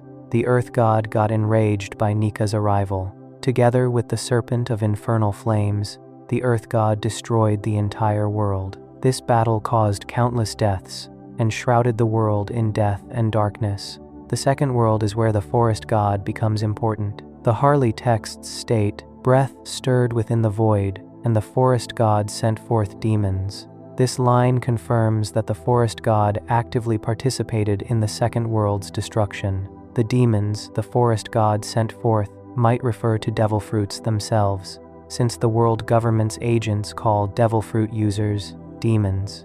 The texts also say, "The sun did nothing but spread the fires of war." This refers to Joy Boy, the second user of the Nika fruit, fighting during the Void Century. The half-moon people, likely the D-clan, and full-moon people, likely the winged races, dreamed during this time. Their dreams might have created devil fruits or helped birth Joy Boy.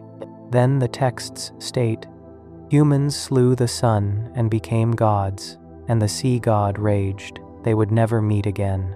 This describes how the 20 kings defeated Joy Boy and the ancient kingdom. After killing the sun god's user, they declared themselves gods and moved to Mary Geoise, atop the Red Line. The forest god's role in all this remains mysterious. Who was this god? What were these demons they sent? Why did they oppose the sun god? The texts don't provide clear answers, but they confirm that the forest god was a major player in world-ending events. The Third World, which is the current time period, includes a prophecy. Surely, this time, they will meet again. This suggests that the gods will encounter each other once more, possibly when Luffy and whoever holds the forest god fruit eventually clash. How Ryokugyu destroyed King and Queen. 1 week after the raid on Onigashima ended, Ryokugyu flew to Wano country. Fleet Admiral Akainu called him and warned him not to make the situation worse. Ryokugyu ignored the warning. He had his own plan. He went to the prisoner mine in Udon, where the defeated Beast's pirates were being held. King and Queen, Kaido's 2 strongest commanders, were there recovering from their battles. King had fought Zoro and lost. Queen had fought Sanji and lost. Both were still heavily injured and bandaged. Ryokugyu attacked without warning. He transformed into his plant form and unleashed a massive assault. His branches shot out in all directions, impaling dozens of Beast's pirates simultaneously. The guards, including Babanuki, couldn't stop him.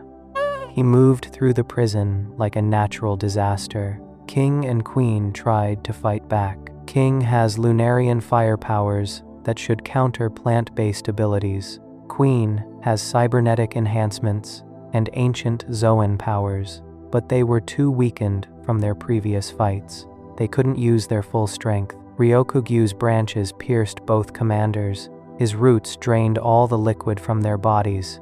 King and Queen shriveled up, becoming dried husks. Queen, who was normally obese, became skinny. King lost all his strength. Ryokugyu then brutally kicked Queen multiple times while mocking them. He called them simple emperor commanders and said he would lose face if he was defeated by them. This victory demonstrated Ryokugyu's overwhelming power. King and Queen were worth over 1.3 billion berries each. They'd survived decades as Kaido's right-hand men. They'd fought against dozens of powerful enemies and won, but Ryokugyu defeated them both easily. The anime expanded this fight significantly, showing just how brutal and one-sided it was. After crushing the Beast's pirates, Ryokugyu started walking toward the Flower Capital. He wanted to capture Luffy. He believed that defeating a newly crowned emperor would impress Fleet Admiral Akainu and earn his approval.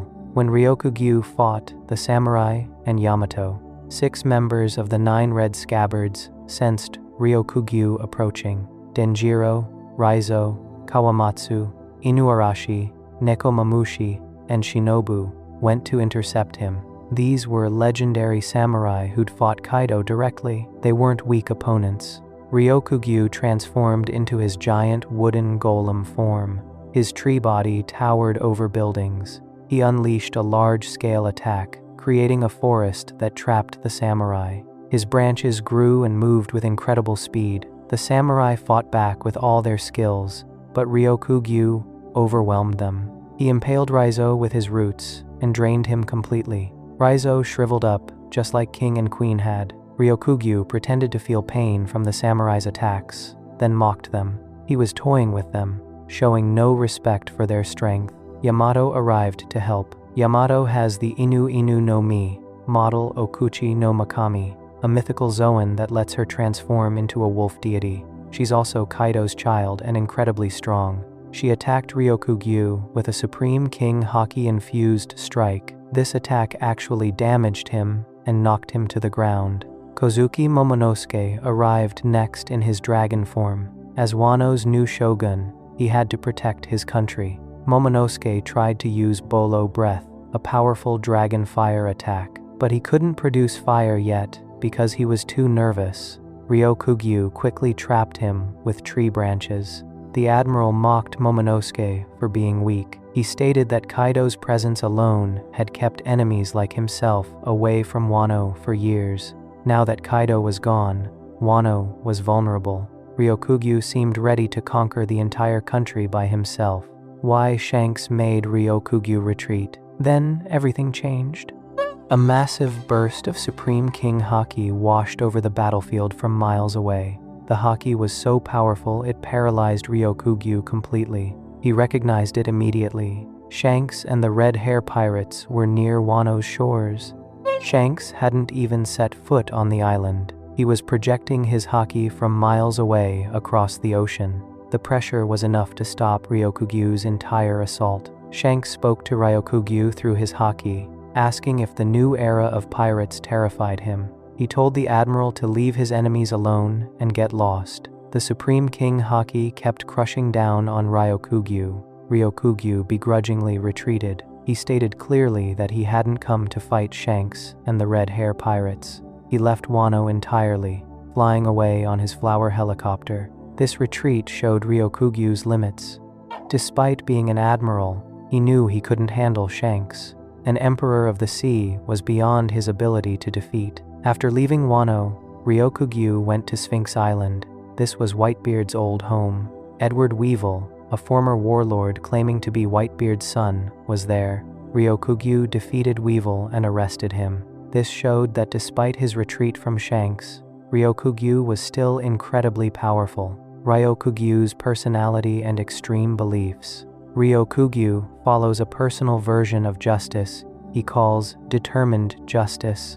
This is similar to Akainu's absolute justice, but with his own twist. He believes in carrying out justice, even if it kills him. He will complete his missions, no matter the cost. He's extremely loyal to the world government, more loyal than any other admiral.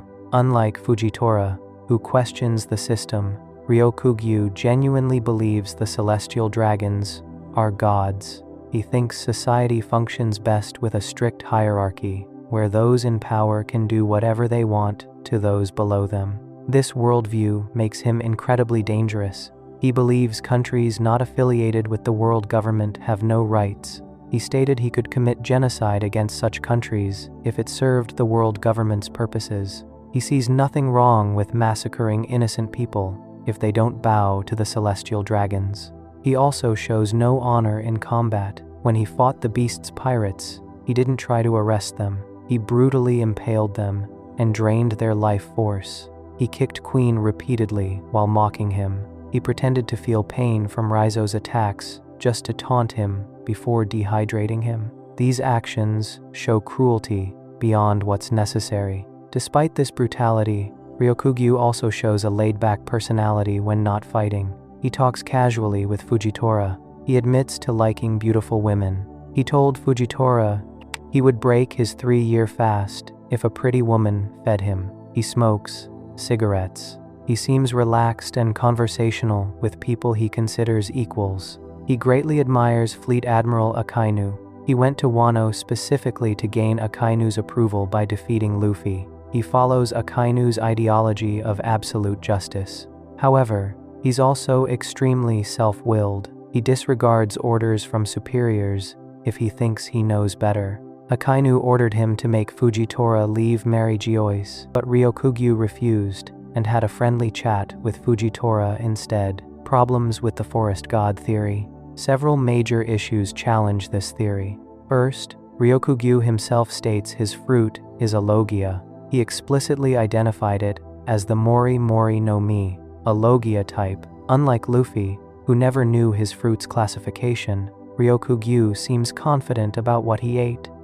Of course, he could be wrong just like Luffy was, but it's still evidence against the theory. Second, Ryokugyu showed clear weaknesses that a god-level fruit shouldn't have. Fire damages his plant body significantly. During the Wano fight, he expressed concern about fire attacks. He even trained his plants to resist burning better, developing a technique called Bokurin, fireproof forest, specifically to counter fire. A true mythical god fruit probably wouldn't need such specific training to overcome basic elemental weaknesses. Third, Shanks intimidated him with haki and made him retreat. Would someone with a god fruit really back down so easily? Luffy fought Kaido for hours even before fully awakening his Nika powers. Joy Boy fought world-ending battles in ancient history. If Ryokugyu truly had a god fruit, he might show more confidence when facing an emperor. Fourth, he hasn't awakened his fruit. There's no evidence of awakening. His powers don't show the reality-warping effects that Luffy's awakening grants. He just makes and controls plants. If his fruit was secretly a mythical Zoan, it should show signs of a Zoan awakening, enhanced physical abilities, faster recovery, more stamina. We haven't seen this yet. Fifth, alternative candidates exist for the forest god. Many fans think Chopper might be the forest god instead. Chopper's Hito Hito no Mi fruit looks like a mushroom, which is unusual. Mushrooms are fungi related to forests. Chopper can talk to animals. He has an overwhelming urge to heal people. Forest gods in mythology often have healing powers. Chopper's connection to nature and medicine might hint at his fruit's true identity. Others suggest Usopp could be the forest god. The giants of Elbaf already call Usopp god because of his actions in Dressrosa. He uses pop greens, which are seeds that grow into plants instantly during battle. He has deep knowledge of botany. His lies often come true. If Usopp's eventual power-up involved awakening or gaining a forest god fruit, it would fit his character arc perfectly. Some fans even theorize Imu, the secret ruler of the world government, could be the forest god. Imu's room in Mary Geoise contains massive plants and flowers. Their silhouette appeared near a garden. The forest god sent forth demons in the Harley texts, which could refer to Imu, commanding the 5 elders, who have demonic yokai powers. This would make Imu an antagonist god, opposing Luffy's protagonist god. What this theory means for the final saga. If Ryokugyu truly has the forest god fruit, it would massively impact the story's final saga. The 4 gods theory creates perfect narrative symmetry. In ancient history, the earth god and forest god opposed the sun god. This ancient conflict destroyed the world twice. Now, in the present day, the same conflict could repeat itself with modern users of these fruits. Ryokugyu serves the world government. He fanatically believes in their ideology. He thinks the celestial dragons are gods. If he unknowingly possesses one of the ancient god fruits, he becomes a perfect antagonist to Luffy. The sun god, fighting the forest god, would mirror the battles from thousands of years ago. The Harley texts state the third meeting between these gods would be different. The first world ended with, they would never meet again. The second world also ended with, they would never meet again. But the third world's prophecy says, surely, this time, they will meet again. This suggests hope instead of tragedy. Maybe this time, the gods can find peace instead of destroying everything. Ryokugyu's extreme loyalty to the world government makes him ideologically opposed to Luffy's message of freedom. Luffy believes everyone should be free to chase their dreams.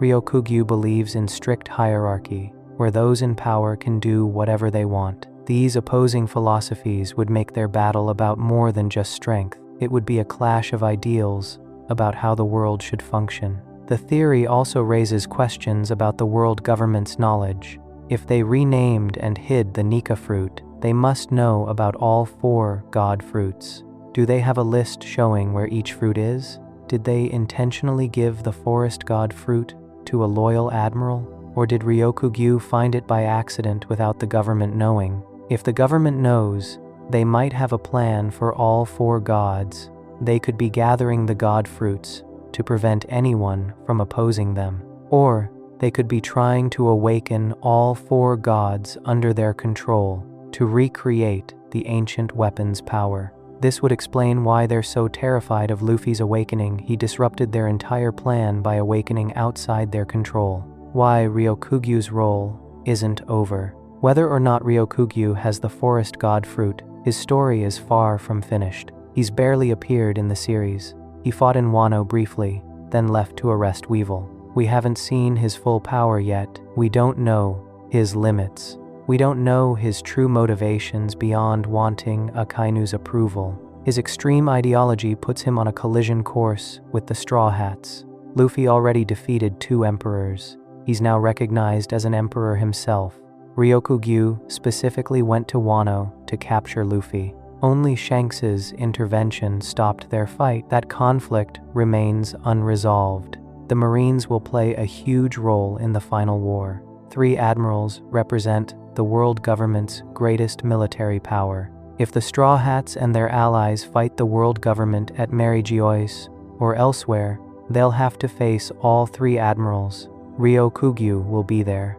His plant powers and brutal fighting style will make him a terrifying opponent. His personality also guarantees conflict. He genuinely believes in the world government's evil system. He's not like Kizaru, who follows orders without caring much.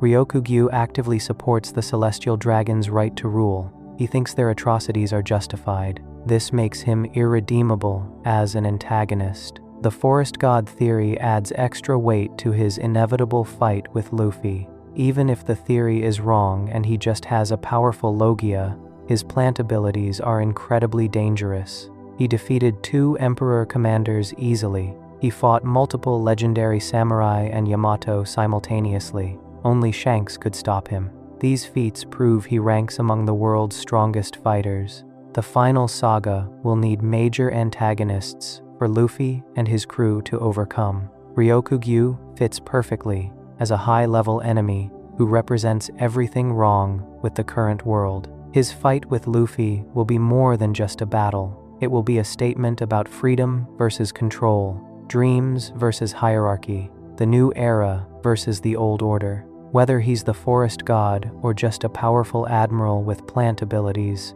Ryokugyu's story promises to deliver one of the most important conflicts in One Piece's endgame. The theory simply adds mythological significance to what's already set up to be an epic confrontation. Before we move on, make sure to subscribe if you're enjoying this breakdown. Moving on to Imu as the Earth God divided by Sea Devil theory. Imu as the Earth God divided by Sea Devil theory. Imu might represent Earth itself and the Sea Devil from Japanese folklore. When you reverse Imu's name, it becomes Umi, which means sea in Japanese. This connects them to both the Earth God mentioned in the Harley texts and the concept of a sea devil that curses devil fruit users. Who Imu is and why they rule the world. Imu is the supreme ruler of the world government. They sit on the empty throne, which is supposed to be unoccupied to represent equality among nations, but this is a lie. Someone does sit on that throne, Imu. Even the 5 elders, who publicly appear as the highest authorities, bow down to Imu and serve them completely. Imu's existence has been kept absolutely secret for centuries. Almost nobody in the world knows they exist. Only the highest-ranking members of the world government know the truth. The whole system pretends there's no single ruler to maintain the illusion of equality. But behind closed doors, Imu controls everything. Sabo, from the Revolutionary Army, discovered Imu's existence during the recent Leveille. He witnessed Imu sitting on the empty throne and saw them murder King Cobra of Alabasta.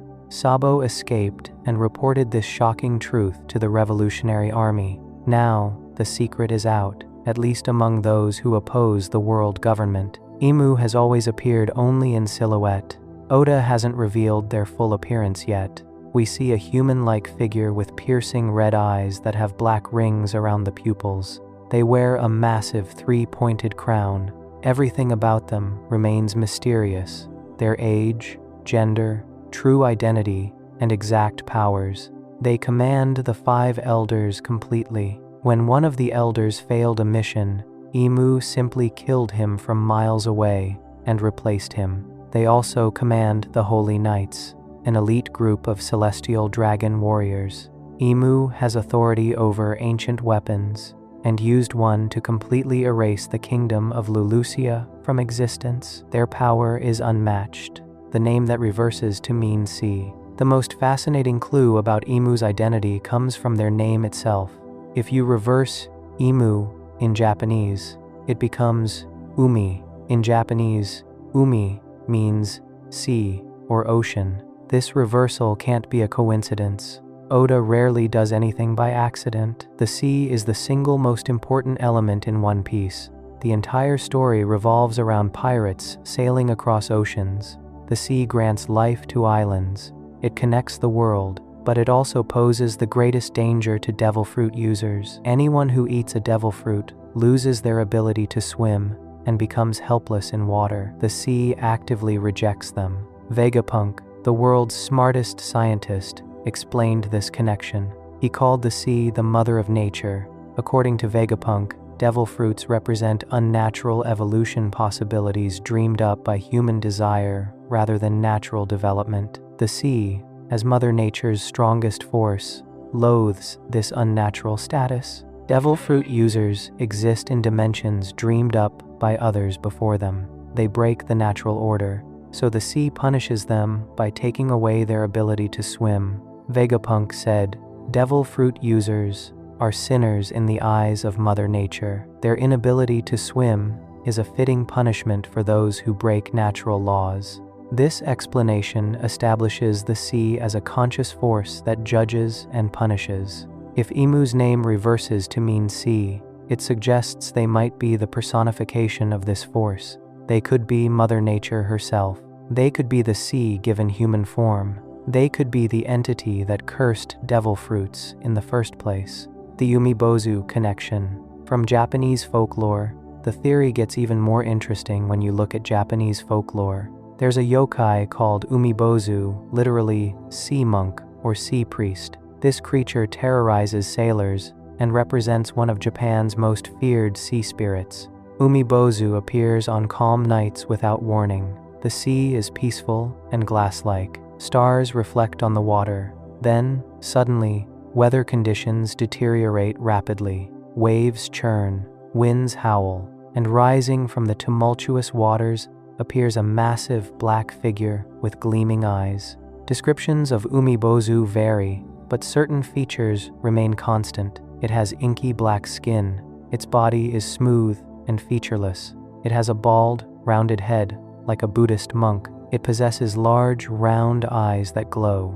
Its size ranges from slightly larger than a ship to so unimaginably massive that only its face is visible above water. Umibozu emerges to destroy ships and drown crews. Some legends say it demands a barrel from sailors. If they give it a normal barrel, the Umibozu fills it with water and pours it onto the deck repeatedly until the ship sinks. The only way to outsmart it is to give it a bottomless barrel. The Umibozu will keep trying to fill it, giving sailors time to escape. Origins of Umibozu vary by region. The most popular origin story says they're the spirits of drowned priests who were thrown into the sea by angry villagers. These monks transformed into vengeful ghosts because of their horrible deaths. Others say Umibozu are primordial sea monsters living in the deep ocean, potentially ancestors of other aquatic yokai. Now look at Imu. They always appear in silhouette, a massive black form. They have strange, glowing eyes with rings around the pupils. They possess godlike power over the sea and the world. They can transform into a demonic form with bat wings, a devil's tail, and a trident. Their appearance eerily mirrors traditional depictions of Umibozu and devils from folklore. The Umibozu is also called the devil of the sea in some legends. If Imu is based on this yokai, it would explain the sea devil concept that appears throughout One Piece. Legends say devil fruits were enchanted by sea devils. The world government calls their enemies devils the devils of Ohara, the devil clan, D, and so on. What if Imu literally is the sea devil? Imu, as the earth god, from ancient texts. The Harley texts from Elbaf recently revealed information about 4 gods who existed throughout history. These gods match the 4 mentioned in Skypiea: the sun god, rain god, or sea god, earth god, and forest god. The Harley describes 3 worlds that existed across time: the first world, second world void century, and third world, present day. In the first world, the earth god played a major role in destroying civilization. Here's what the Harley says about the first world. Flames engulfed the land, and humans succumbed to their desires, touching the forbidden Sunday. The enslaved prayed, and the sun god appeared. The earth god was enraged, and together with the serpent of infernal flames, shrouded the world in death and darkness. The earth god got angry when the sun god, Nika, arrived to free slaves. The earth god joined forces with the serpent of infernal flames and fought against Nika. This battle destroyed the entire world, killing countless people and shrouding everything in death and darkness. In the second world void century, Humans killed the sun god and became gods themselves. This refers to the 20 kings defeating Joy Boy and declaring themselves celestial dragons. After this, the sea god raged. The sea god's fury followed the sun god's death, suggesting these gods are connected. Fans strongly believe Imu is the earth god. Several pieces of evidence support this. First, Imu was likely one of the original 20 kings who founded the world government 800 years ago. They might be Nerona Imu, who survived all this time through the perennial youth operation from the Op fruit. Second, Imu rules from Mary-Geoise atop the Red Line, literally the highest point on Earth. The Red Line itself might have been created during ancient battles. Imu, sitting above the entire world, symbolizes Earth's dominance. Third, Imu's connection to planets fits perfectly. The 5 elders are all named after planets: Mercury, Venus, Nusuro, Mars, Marcus Mars, Jupiter, and Saturn, J. Garcia, Saturn. The ancient weapons are named after gods and planets: Pluton, Poseidon, and Uranus. Luffy represents the sun as the sun god Nika. Earth is the only planet left without representation. And who sits at the center of this planetary system? Imu. In ancient cosmology, all planets revolved around Earth.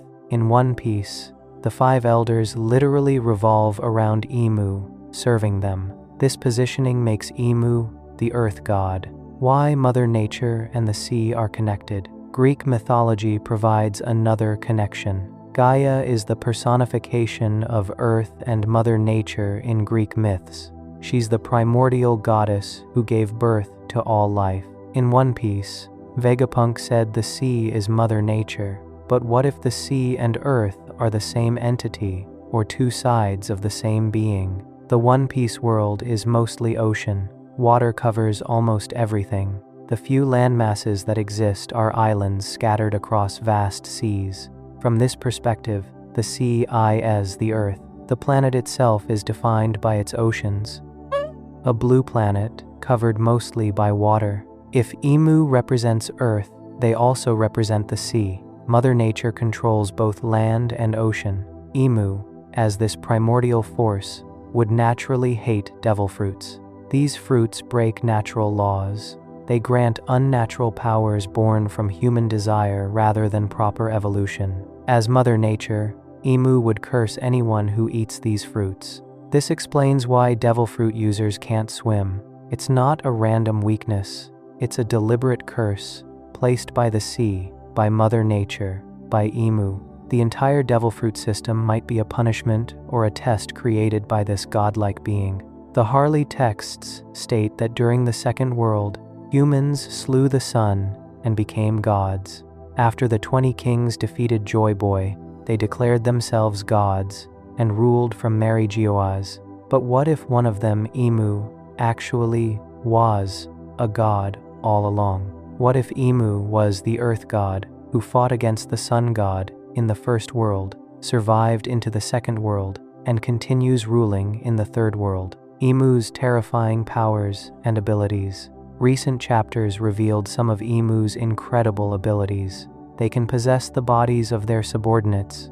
When Holy Knight Gunko started remembering her past, Imu suddenly took complete control of her body from miles away. Gunko's eyes changed to Imu's eyes. Her hair grew longer. Imu spoke through her and used her body to fight. While possessing Gunko, Imu unleashed Supreme King Haki, so powerful, it knocked out multiple giants instantly. Black lightning crackled from this Haki burst. This proves Imu can use Advanced Conqueror's Haki, one of the rarest and most powerful abilities in One Piece. Imu can transform into a demonic form. They grow large, bat-like wings, a pointed devil's tail, and hold a massive trident. The tail can pierce even Logia users it impaled Sabo despite him being made of fire. This demonic appearance resembles common depictions of Satan or devils from folklore. They can summon weapons from thin air using magic circles and a spell book. They created a dagger and giant shotgun instantly. They stabbed Brogy's hand with the dagger, then blew his entire hand off with the shotgun. These weapons come from something called the Abyss, a mysterious power source connected to dark magic. Imu can grant immortality to their subordinates. The 5 elders all have immortality, regeneration, telepathic communication, and teleportation. These powers likely come from Imu. When Saint Saturn failed his mission, Imu killed him instantly from across the ocean and transferred his powers to a replacement. This proves Imu controls these abilities completely. They can turn people into demons using a technique called Domi Reversi. Imu creates magic circles under their targets and converts them into monstrous, demonic versions of themselves. They did this to Brogi and Dori, the co-captains of the giant warrior pirates. These demons become mindless servants. Most importantly, Imu controls at least one ancient weapon. They used it to completely obliterate the kingdom of Lulusia. A massive beam fired from above. The clouds erased the entire island from existence. Vegapunk speculates this weapon is powered by the Mother Flame. He invented a source of near-infinite energy. Imu possessing an ancient weapon named after a Roman god, likely Uranus, fits the planetary theme perfectly. How devil fruits connect to the sea devil. The concept of a sea devil appears throughout One Piece. Legends say devil fruits were enchanted by sea devils. The fruits grant incredible powers but curse users to be hated by the sea. This curse is so strong that touching seawater drains a devil fruit user's strength completely. If Imu is the sea devil, the personification of Mother Nature and the ocean, they would have the power to create or curse devil fruits. Vegapunk said devil fruits manifest from human desires, but someone or something must transform those desires into physical fruits. What if Imu is that force? The world government renamed many devil fruits to hide their true nature. They changed the Nika fruit to Gomu Gomu no Mi. They branded everything connected to the ancient kingdom as evil. They call themselves gods while calling their enemies devils. But what if they're lying about who the real devil is? The D-Clan is called the natural enemies of the gods. The world government hunts them. Imu personally tears apart wanted posters of people with D in their names. But the Harley texts say, humans slew the sun and became gods. This implies the celestial dragons aren't real gods, they just declared themselves gods after killing the real sun god. If Imu is the earth god divided by sea devil, they might have opposed the sun god from the very beginning. The first world destruction came from earth god and the serpent fighting against sun god Nika. The second world destruction came from the 20 kings, including Imu defeating Joy Boy. The pattern repeats across worlds. The third world, our current time, is heading toward another confrontation between the sun god, Luffy, and the earth god. The Harley texts say, surely, this time, they will meet again. This prophecy suggests the gods will finally reunite, possibly ending the cycle of destruction. Evidence supporting the earth god theory. Multiple pieces of evidence support Imu being the earth god. First, their name reverses to sea in Japanese. This direct linguistic clue connects them to the ocean and Mother Nature. Second, their appearance mirrors the Umibozu yokai, a black silhouette with strange eyes that emerges from calm seas to cause destruction. The Umibozu is called the Sea Devil or Sea Monk in folklore. Third, the planetary system perfectly aligns with Imu as Earth. All the elders, ancient weapons, and major figures represent celestial bodies. Earth is the only planet left, and Imu sits at the center of everything, just as Earth was once thought to be the center of the universe. Fourth, the Harley texts explicitly mention an Earth god who opposed the Sun god. This Earth god caused world destruction alongside the Serpent of Infernal Flames. Imu's actions, erasing entire kingdoms, opposing the D-Clan, controlling ancient weapons, mirror this destructive role. Fifth, Imu's demonic transformation resembles traditional devil imagery. Bat wings, pointed tail, trident, these are classic Satan features. If devil fruits were cursed by sea devils, Imu's demonic form provides visual confirmation of this connection. Sixth, Imu rules from the Red Line, the highest geographical point. This symbolizes Earth's dominance over the seas. They quite literally sit above the entire world, looking down on oceans and islands alike. 7th, Imu's possession abilities and control over subordinates mirror how the sea controls everything within it. The ocean is vast, all-encompassing, and dominant. Imu's powers reflect this totality. 8th, their hatred of the D clan makes sense if they're the Earth god. The Harley texts suggest the D clan, half-moon people, and winged races, full-moon people, dreamed and created devil fruits to fight the Earth god. Imu would naturally see them as eternal enemies. Problems with the theory. Several issues challenge this theory. First, the Harley texts mention both an Earth god and a sea god as separate entities. The sea god raged following the sun god's death. If they're different gods, Imu can't be both. However, this might be a translation or interpretation issue. The sea god could refer to Poseidon, the ancient weapon currently held by Shirahoshi, the mermaid princess, or the sea god and earth god could be the same being viewed from different cultural perspectives. Second, Imu's gender remains unknown. Some fans argue Imu is female, based on circumstantial evidence. The name Mary in Mary Geoz might refer to Imu. Nerona sounds like Nerina, which means sea god in Italian and refers to the sea god Nereus from Greek mythology, a male god. This creates confusion about Imu's identity. Third, if Imu is a primordial god from the first world, how did they survive into the present? Even with the perennial youth operation, that would require someone to perform the surgery on them. Gods shouldn't need devil fruit powers to achieve immortality, unless Imu isn't actually a god but someone who inherited the earth god's power, similar to how Luffy inherited the sun god's power.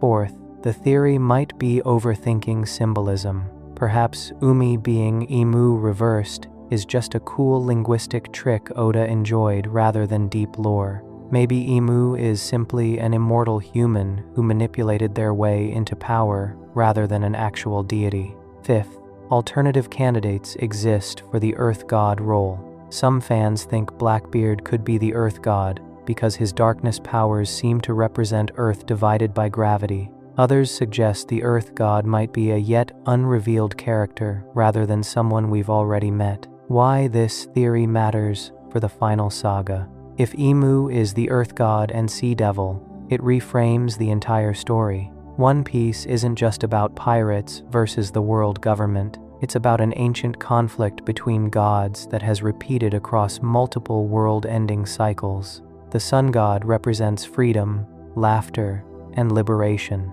The Earth God represents control, hierarchy, and natural order. These opposing forces have clashed twice before, destroying the world each time. Now, in the third world, Luffy and Imu are destined to meet again. The prophecy says, this time, they will meet again. Unlike the previous worlds where they would never meet again, the third encounter promises reunion instead of permanent separation. This suggests hope for a different outcome. Maybe Luffy can break the cycle of destruction. Maybe the gods can find peace instead of war. Understanding Imu as Mother Nature also explains their motivation.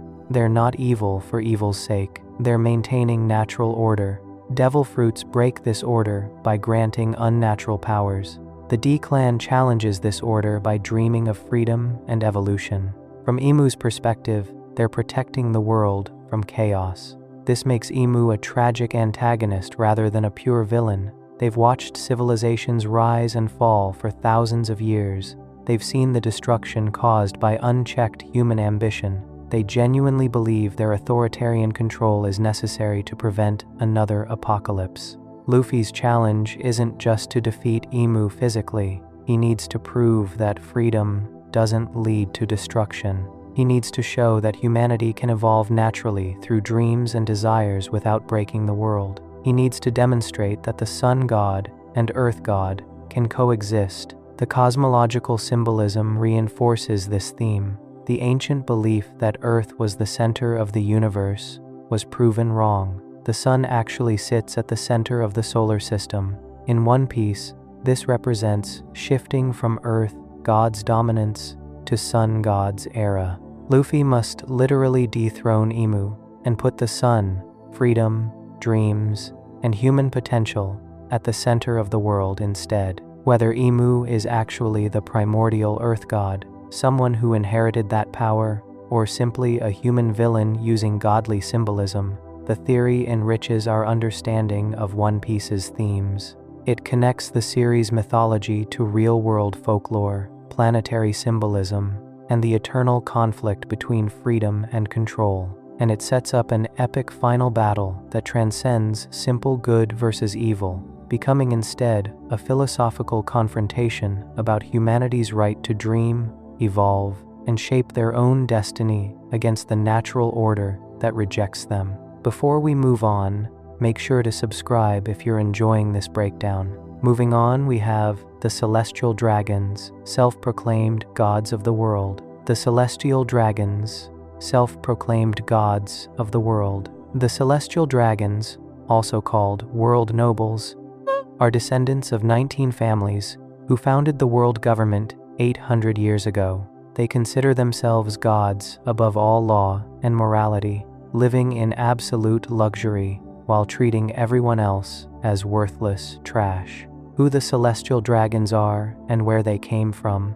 800 years ago, 20 royal families from different kingdoms joined together. They formed an alliance called the Alliance and fought against a common enemy, the Great Kingdom. This war happened during a period known as the Void Century, a 100-year gap in recorded history that the world government deliberately erased from all books. The Alliance won the war. They defeated the Great Kingdom completely. After their victory, these 20 families created the world government to rule the entire world. To symbolize their new position, they left their original kingdoms and moved to the Holy Land, Mary Geois, located at the top of the Red Line, the highest geographical point in the world. The 20 kings created something called the Empty Throne. This throne sits in the center of Mary Geois. Around it, they placed their swords and weapons as symbols. They all made a promise. No single person would sit on that throne. No one would become a dictator. They swore that all 20 families would rule equally, with no king above the others. This promise was a lie. One of the 20 kings, Nerona Imu, secretly sits on the empty throne and rules everything from the shadows. But the other families don't know this. They believe the promise is real. 19 of the 20 families stayed in Mary Geois and became the Celestial Dragons.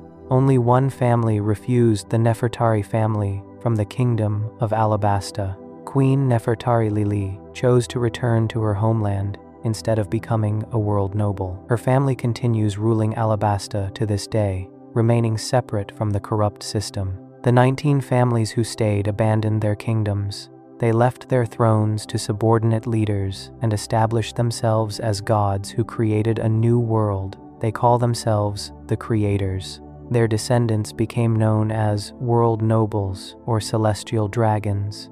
These descendants have lived in Mary Geois for 8 centuries, inheriting the status their ancestors earned through conquest. They believe their bloodline makes them superior to everyone else. They genuinely think they are divine beings, actual gods who deserve worship from all lesser humans. Why they call themselves Celestial Dragons. The name Celestial Dragon comes from their Japanese title, Tenri Yubito. This translates literally as Heavenly Dragon Folk. The name carries multiple meanings. Dragons represent power, nobility, and divinity in many cultures.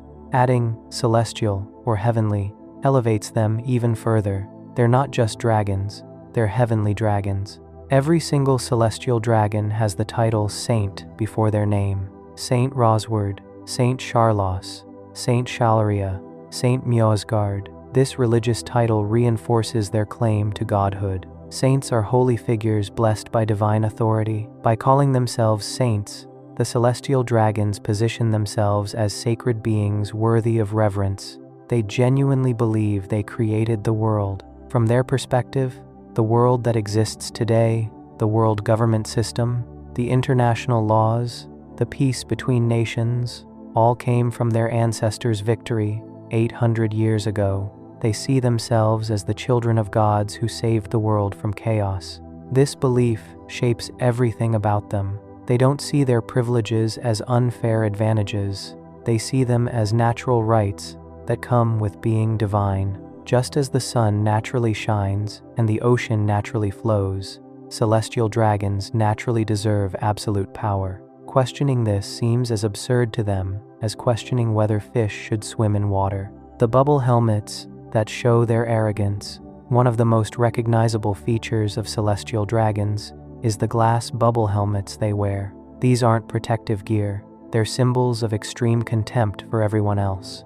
Celestial dragons wear these bubbles over their heads whenever they leave Meregeois and visit the lower world, their contemptuous term for everywhere else. The bubbles serve one purpose: to prevent them from breathing the same air as common people. They genuinely believe the air breathed by normal humans is too impure for their divine lungs. Commoners are dirty, inferior, and disgusting. Even sharing oxygen with them feels like contamination. The bubbles create a barrier that keeps them separate and pure. This practice shows their complete psychological detachment from humanity. They don't see themselves as part of the human race anymore. 8 centuries of privilege have transformed them into something else in their own minds, a higher species that evolved beyond normal humans. The bubbles also serve as instant visual identification. When someone sees a person wearing a bubble helmet, they immediately know that's a celestial dragon. This causes instant fear and submission. People drop to their knees, they bow their heads, they clear the streets. The bubble announces divine presence and demands worship. Some celestial dragons don't wear the bubbles. The 5 elders never wear them despite being world nobles themselves. A few others have abandoned the practice, but most cling to this symbol because it represents everything they believe about their superiority. Living in Meregeois, at the top of the world, Meregeois sits at the very peak of the Red Line, the massive continent that divides the world's oceans. This location is no accident. It's symbolic. The celestial dragons literally live above everyone else, looking down on the entire world from the highest possible point. Meregeois is unimaginably luxurious. The city contains palaces, gardens, treasure vaults, and slave quarters. Every building gleams with wealth, gold, jewels, rare materials. Nothing is too expensive for the world nobles. They live surrounded by beauty and comfort that most people can't even imagine. The city itself may have been stolen from the Lunarians, a near-extinct race that once lived on the Red Line. The Lunarians had special abilities, including creating fire and surviving in harsh conditions. They were called gods by some. The celestial dragons may have wiped them out to take their homeland. If true, this makes Meregeois literally built on genocide. The Pangaea Castle sits at Meregeois' center. This is where the empty throne resides. The 5 elders conduct government business here. Imu secretly lives here. The castle represents the heart of world power, the place where decisions affecting billions of people get made by a small group of elites. Access to Meregeois is strictly controlled. Giant elevators carry people up the Red Line. Regular citizens almost never visit. Only royalty attending the Reverie, a conference held every 4 years, get to see the Holy Land. Even then, they're carefully monitored and restricted. The contrast between Meregeois and everywhere else is staggering. While celestial dragons feast on delicacies and relax in palaces, people in affiliated kingdoms starve to pay the heavenly tribute tax. While world nobles play with human slaves for entertainment, children in poor countries die from hunger. The gap between their lifestyle and normal life is incomprehensibly vast, the heavenly tribute that crushes nations. Every nation affiliated with the world government must pay a tax called the heavenly tribute. This money goes directly to supporting the celestial dragon's lifestyle. Entire national budgets get drained to satisfy their greed. The tribute amounts are crushing. Many kingdoms are left on the verge of starvation because all their resources go to paying this tax. populations die from hunger just to meet the quotas. Leaders must choose between their people's welfare and maintaining world government protection. If a country cannot pay the tribute, terrible consequences follow. That nation loses its world government ties. It becomes unaffiliated. This means the Marines won't protect them from pirates anymore. The nation becomes vulnerable to attacks from anyone. Pirates can raid freely. Neighboring countries can invade. The kingdom loses all international support. Some nations resort to extreme measures to pay. The Vodka Kingdom pillaged other countries to fill their quotas. They became conquerors and thieves out of desperation to avoid losing world government protection. This creates a vicious cycle where oppression spreads as desperate nations hurt each other. Many kingdoms choose not to join the world government in the first place, specifically because of this tax. They'd rather face pirates independently than become slaves to the tribute system. Others rebel against their own monarchies when the tax becomes unbearable. Civil wars erupt as people refuse to starve for distant nobles they've never seen. The celestial dragons don't care about any of this suffering. They don't even think about where their money comes from. They just expect infinite wealth to flow into their treasuries. They spend astronomical sums on trivial luxuries, rare pets, exotic slaves, elaborate decorations, while the people funding their lifestyle starve. Failure to deliver this money has serious consequences, even beyond losing protection. When Don Quixote do Flamingo took a nation's tribute as hostage, the world government was forced to make him a warlord of the sea. This shows how critical the tribute is to maintaining the celestial dragon's lifestyle. They'll negotiate with criminals rather than lose their money. Their absolute legal immunity. Celestial dragons live completely above all laws.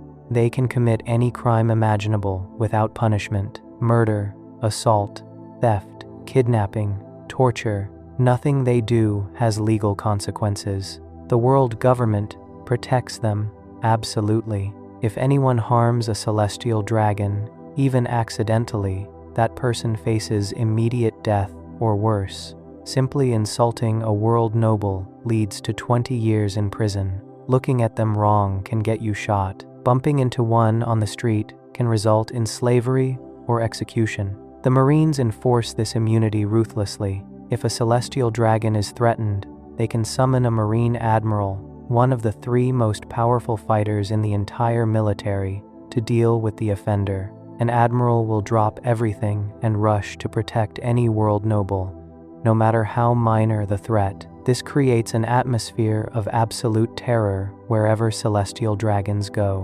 When they visit an island, everyone must drop to their knees and bow. People clear the streets.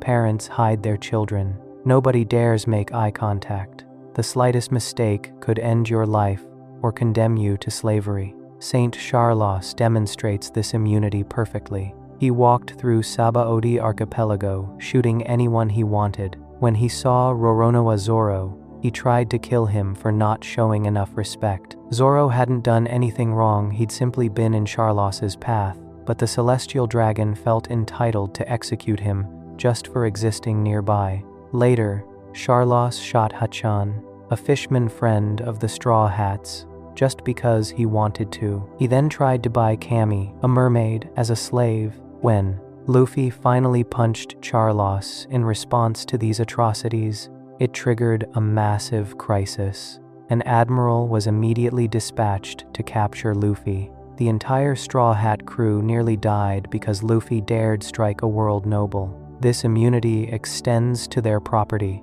Celestial dragons can take anything they want from anyone. If they see something they like, they just take it. The owner has no legal recourse. Refusing to surrender your property to a world noble is treated as a crime against the government itself.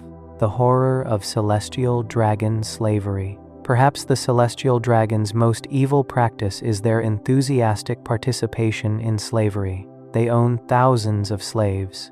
They buy people at auctions like cattle. They capture random citizens off the street and force them into servitude. The world government not only allows this, but actively supports it. Slaves belonging to celestial dragons get branded with a mark called the hoof of the soaring dragon. This symbol gets burned into their backs with a hot iron. The scar is permanent. According to Boa Hancock, anyone bearing this mark stops being seen as human. They become property items owned by gods. The branding serves multiple purposes. It marks ownership clearly. It humiliates and breaks the slave spirit. It makes escape harder because everyone who sees the mark knows that person is a fugitive slave. The scar becomes a permanent reminder of their status as less than human. Celestial dragons also put explosive collars around their slaves' necks.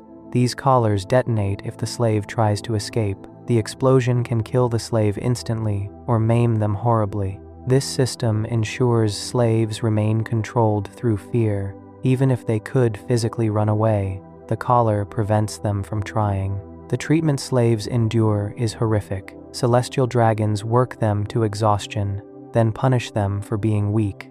They torture slaves for entertainment. They kill slaves casually when bored. They pay, and abuse slaves however they want. Slaves have zero rights and zero protections.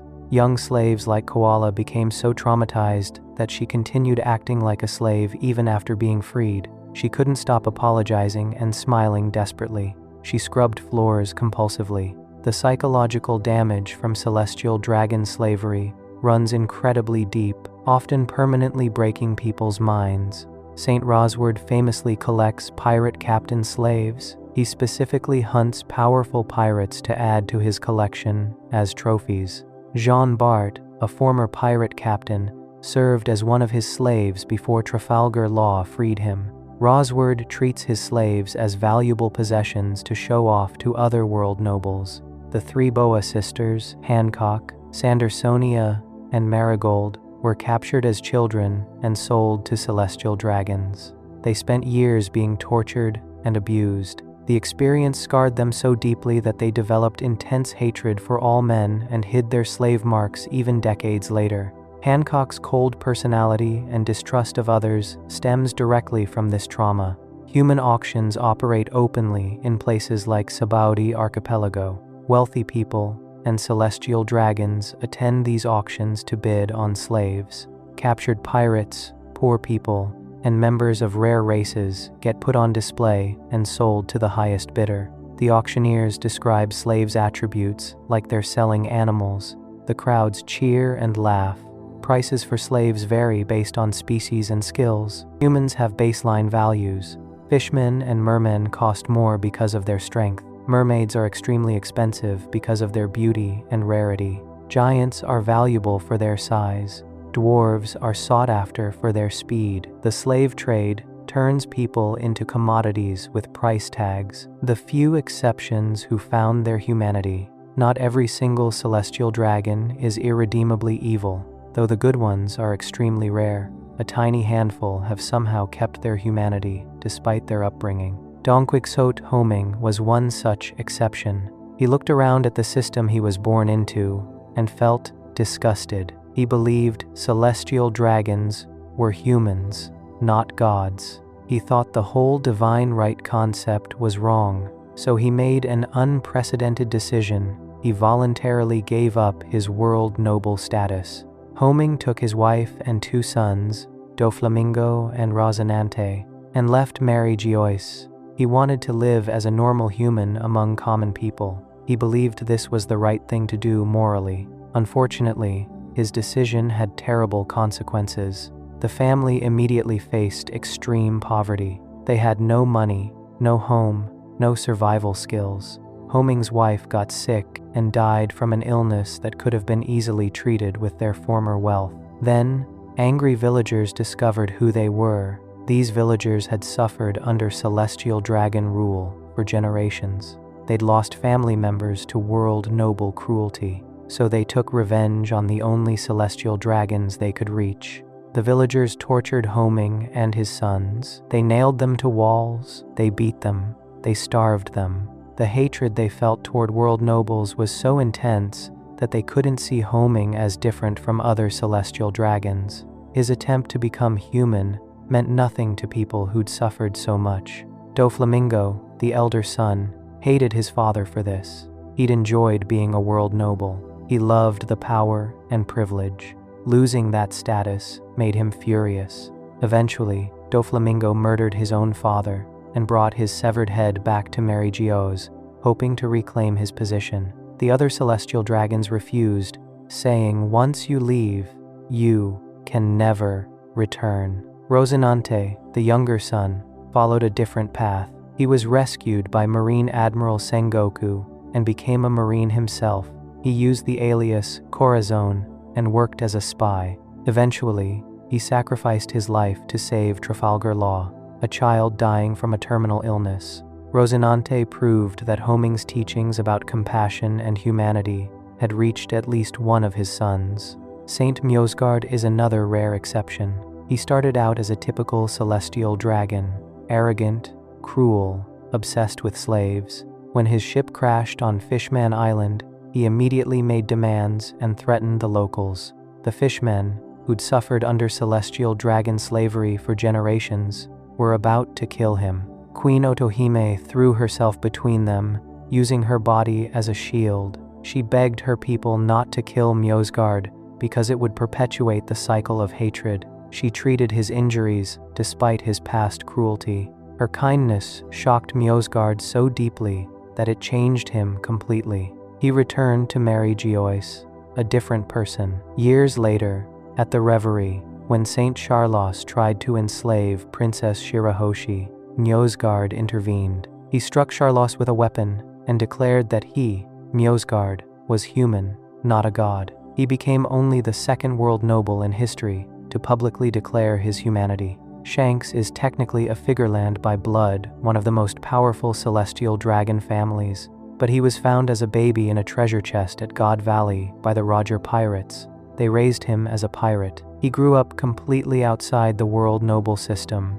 He's now one of the 4 emperors and has absolutely nothing to do with celestial dragon society, despite his bloodline. These exceptions prove that being born a celestial dragon doesn't automatically make someone evil. Environment and choices matter, but these cases are so rare that they're shocking when they happen. The vast majority of world nobles embrace their privilege completely and never question the system. How they view everyone else as lower life forms. The celestial dragons don't see other people as human. To them, everyone outside Meregios exists in the lower world, a term dripping with contempt. They view commoners as a completely different species, like comparing humans to insects. This mindset is baked into them from birth. Celestial dragon children grow up in Meregios, surrounded by slaves and servants. They never interact with normal people as equals. They're taught from infancy that their bloodline makes them superior. Every adult around them reinforces this belief constantly. They learn that causing suffering to commoners isn't wrong, it's natural. Just as humans don't feel guilty for stepping on ants, celestial dragons don't feel guilty for hurting lesser beings. The concept of empathy for non-nobles literally doesn't exist in their worldview. This explains their casual cruelty. Saint Charlos shoots people for fun because to him, they're not really people, they're toys. Breaking a toy isn't murder, it's just losing something you can easily replace. When he shot Hachan, he felt no more guilt than someone popping a bubble. Their language reflects this view. They never use respectful terms for commoners. Everyone is filth, trash, garbage, or that thing. They don't learn commoners' names. Slaves get numbered or called by their species. Individual humans have no more identity to them than individual grains of sand. They're also completely detached from consequences.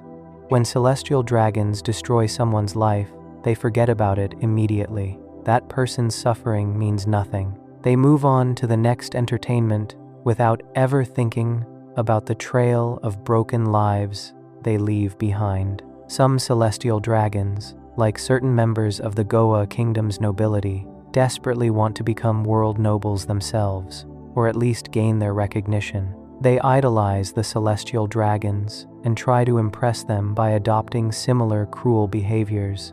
This creates layers of wannabe gods who perpetuate the same system. Even Marine Admiral Ryokugyu idolizes the celestial dragons. He genuinely believes they are gods worthy of worship. He sees their divine status as legitimate. This shows how the propaganda spreads. Even some powerful people outside Mary Geoise buy into the lie. Why people hate them more than pirates. In the One Piece world, pirates are typically seen as society's villains. They rob, pillage, and cause chaos. But ironically, common people hate celestial dragons even more than they hate pirates. This reveals something profound about the world nobles' impact. Pirates might raid your village, but celestial dragons systematically oppress entire nations for centuries. Pirates might kill people, but they don't pretend their crimes are legal and righteous. Pirates are honest about being criminals. Celestial dragons commit worse atrocities while claiming moral and legal authority. When a pirate hurts you, at least you can fight back. You can call the Marines for help. Society acknowledges that what happened to you was wrong. But when a celestial dragon destroys your life, you have zero recourse. You can't get justice.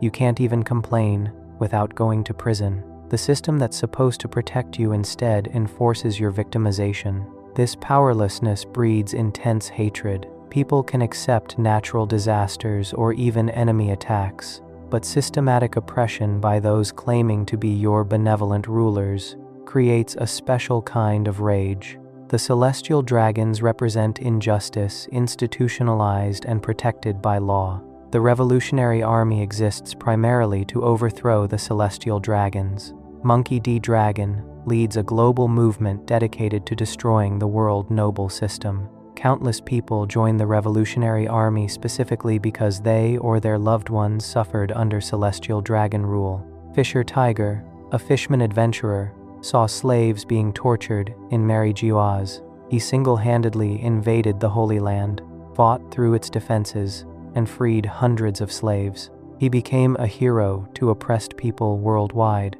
His action proved that celestial dragons aren't truly untouchable. They're just protected by a system that can be challenged. Rox D. Xebec, a legendary pirate, apparently attacked celestial dragons during an event called the God Valley Incident. He may have killed several world nobles. This incident was so serious that Gull D. Roger and Monkey D. Garp teamed up to stop Rox, despite being enemies. The world government completely erased God Valley from maps afterward. Even some Marines hate the celestial dragons. Vice Admiral Garp refuses promotion to Admiral, specifically because Admirals are direct subordinates of world nobles. He despises them so much he won't take a higher rank if it means serving them directly. Admiral Fujitora also hates them, and deliberately defied orders to protect them during the reverie. Their role in the Void Century cover-up. The celestial dragons play a central role in maintaining the biggest cover-up in One Piece history, the erasure of the Void Century. For 800 years, the world government has hidden what really happened during that 100-year period. The poneglyphs are indestructible stones, inscribed with the true history. The ancient kingdom created these stones specifically to preserve the truth. But reading poneglyphs is illegal. Anyone who learns to read them gets branded a criminal. The world government destroyed Ohara, an island of scholars, simply because they were researching the Void Century. Why such extreme measures? Because the true history would destroy the celestial dragons' legitimacy. Their entire claim to divine rule rests on the myth that they're heroes who saved the world. But the reality is likely very different. The ancient kingdom probably wasn't evil. The celestial dragons' ancestors likely weren't heroes. The war during the Void Century probably wasn't a righteous crusade. Instead, 20 kingdoms probably united to destroy an advanced civilization that threatened their power. They won through numbers and brutality, not moral superiority. After winning, they rewrote history. They made themselves the good guys. They turned the ancient kingdom into a nameless evil that had to be destroyed. They created the myth of the creators who built a new world from chaos. They've maintained this lie for 8 centuries through propaganda, censorship, and violence. The D clan seems connected to the ancient kingdom somehow. People with D in their names are called the natural enemies of the gods, meaning the celestial dragons. The world government hunts the D clan relentlessly. This persecution suggests the D clan carries the true history's legacy. Queen Nefertari Lili, who refused to become a celestial dragon, had the middle initial D. This revelation shocked the current Alabasta royal family. It suggests Lili knew something about the true history that made her reject world noble status. She might have disagreed with covering up the truth. The celestial dragons benefit most from this historical cover-up. If people knew the real story, revolutions would erupt worldwide. The world government would lose legitimacy instantly. The celestial dragons would be exposed as descendants of conquerors, not divinely appointed rulers. Their whole system would collapse. This is why they react so violently to anyone researching the Void Century. It's not about ancient history being dangerous in itself. It's about protecting the lie that keeps them in power. The truth is their greatest enemy, what they represent in the story's themes. The celestial dragons serve as the ultimate representation of One Piece's themes about freedom, equality, and justice. They're the embodiment of everything the series opposes. One Piece is fundamentally about freedom. Luffy wants to be the freest person in the world. His crew members all seek various forms of freedom from the past, from expectations, from oppression. The celestial dragons represent the opposite, absolute tyranny, where a tiny group owns everyone else. The series explores what happens when power becomes completely unchecked. The celestial dragons have so much power for so long that they've become monsters. They've lost their humanity through infinite privilege. They prove that absolute power corrupts absolutely. They also represent inherited privilege and inequality. The celestial dragons did nothing to earn their status. They were simply born into the right families. Yet this accident of birth grants them everything while others suffer. This critiques systems where social class determines worth rather than individual character or merit. The contrast between Luffy and the celestial dragons is stark. Luffy values his friends above everything. He treats everyone as potential equals. He fights for people's freedom to pursue their dreams. The celestial dragons value only themselves. They treat everyone as property. They crush people's dreams and freedoms to maintain their own comfort. When Luffy punched Saint Charlos at Sabaody Archipelago, it was one of the series' most powerful moments. It wasn't just violence. It was a symbolic rejection of the entire system. Luffy saw injustice and responded with pure, righteous anger. He refused to bow to authority just because that authority claimed divine status. This act cost Luffy dearly. The Straw Hats nearly died. They got separated for 2 years. But Luffy never regretted it. He'd punch Charlos again without hesitation. This willingness to fight impossible odds for others' freedom defines his character. It shows why he's a true threat to the celestial dragons, not because of his strength, but because of his refusal to accept their legitimacy. The Revolutionary Army's existence proves that resistance is possible. Dragon and his forces work globally to overthrow the celestial dragons. They've freed countless slaves. They've toppled corrupt kingdoms. They're building an alternative to world government tyranny. Their struggle shows that the system isn't permanent. It can be changed through determined action. As One Piece approaches its conclusion, the celestial dragons will likely face consequences for centuries of cruelty. The final war will probably determine whether they maintain their tyranny or whether humanity breaks free from their oppression. Given the series' themes, their downfall seems inevitable. The question isn't whether they'll fall, but how much suffering will occur before justice finally comes. If you enjoyed the video, make sure to subscribe, and I'll see you in the next video.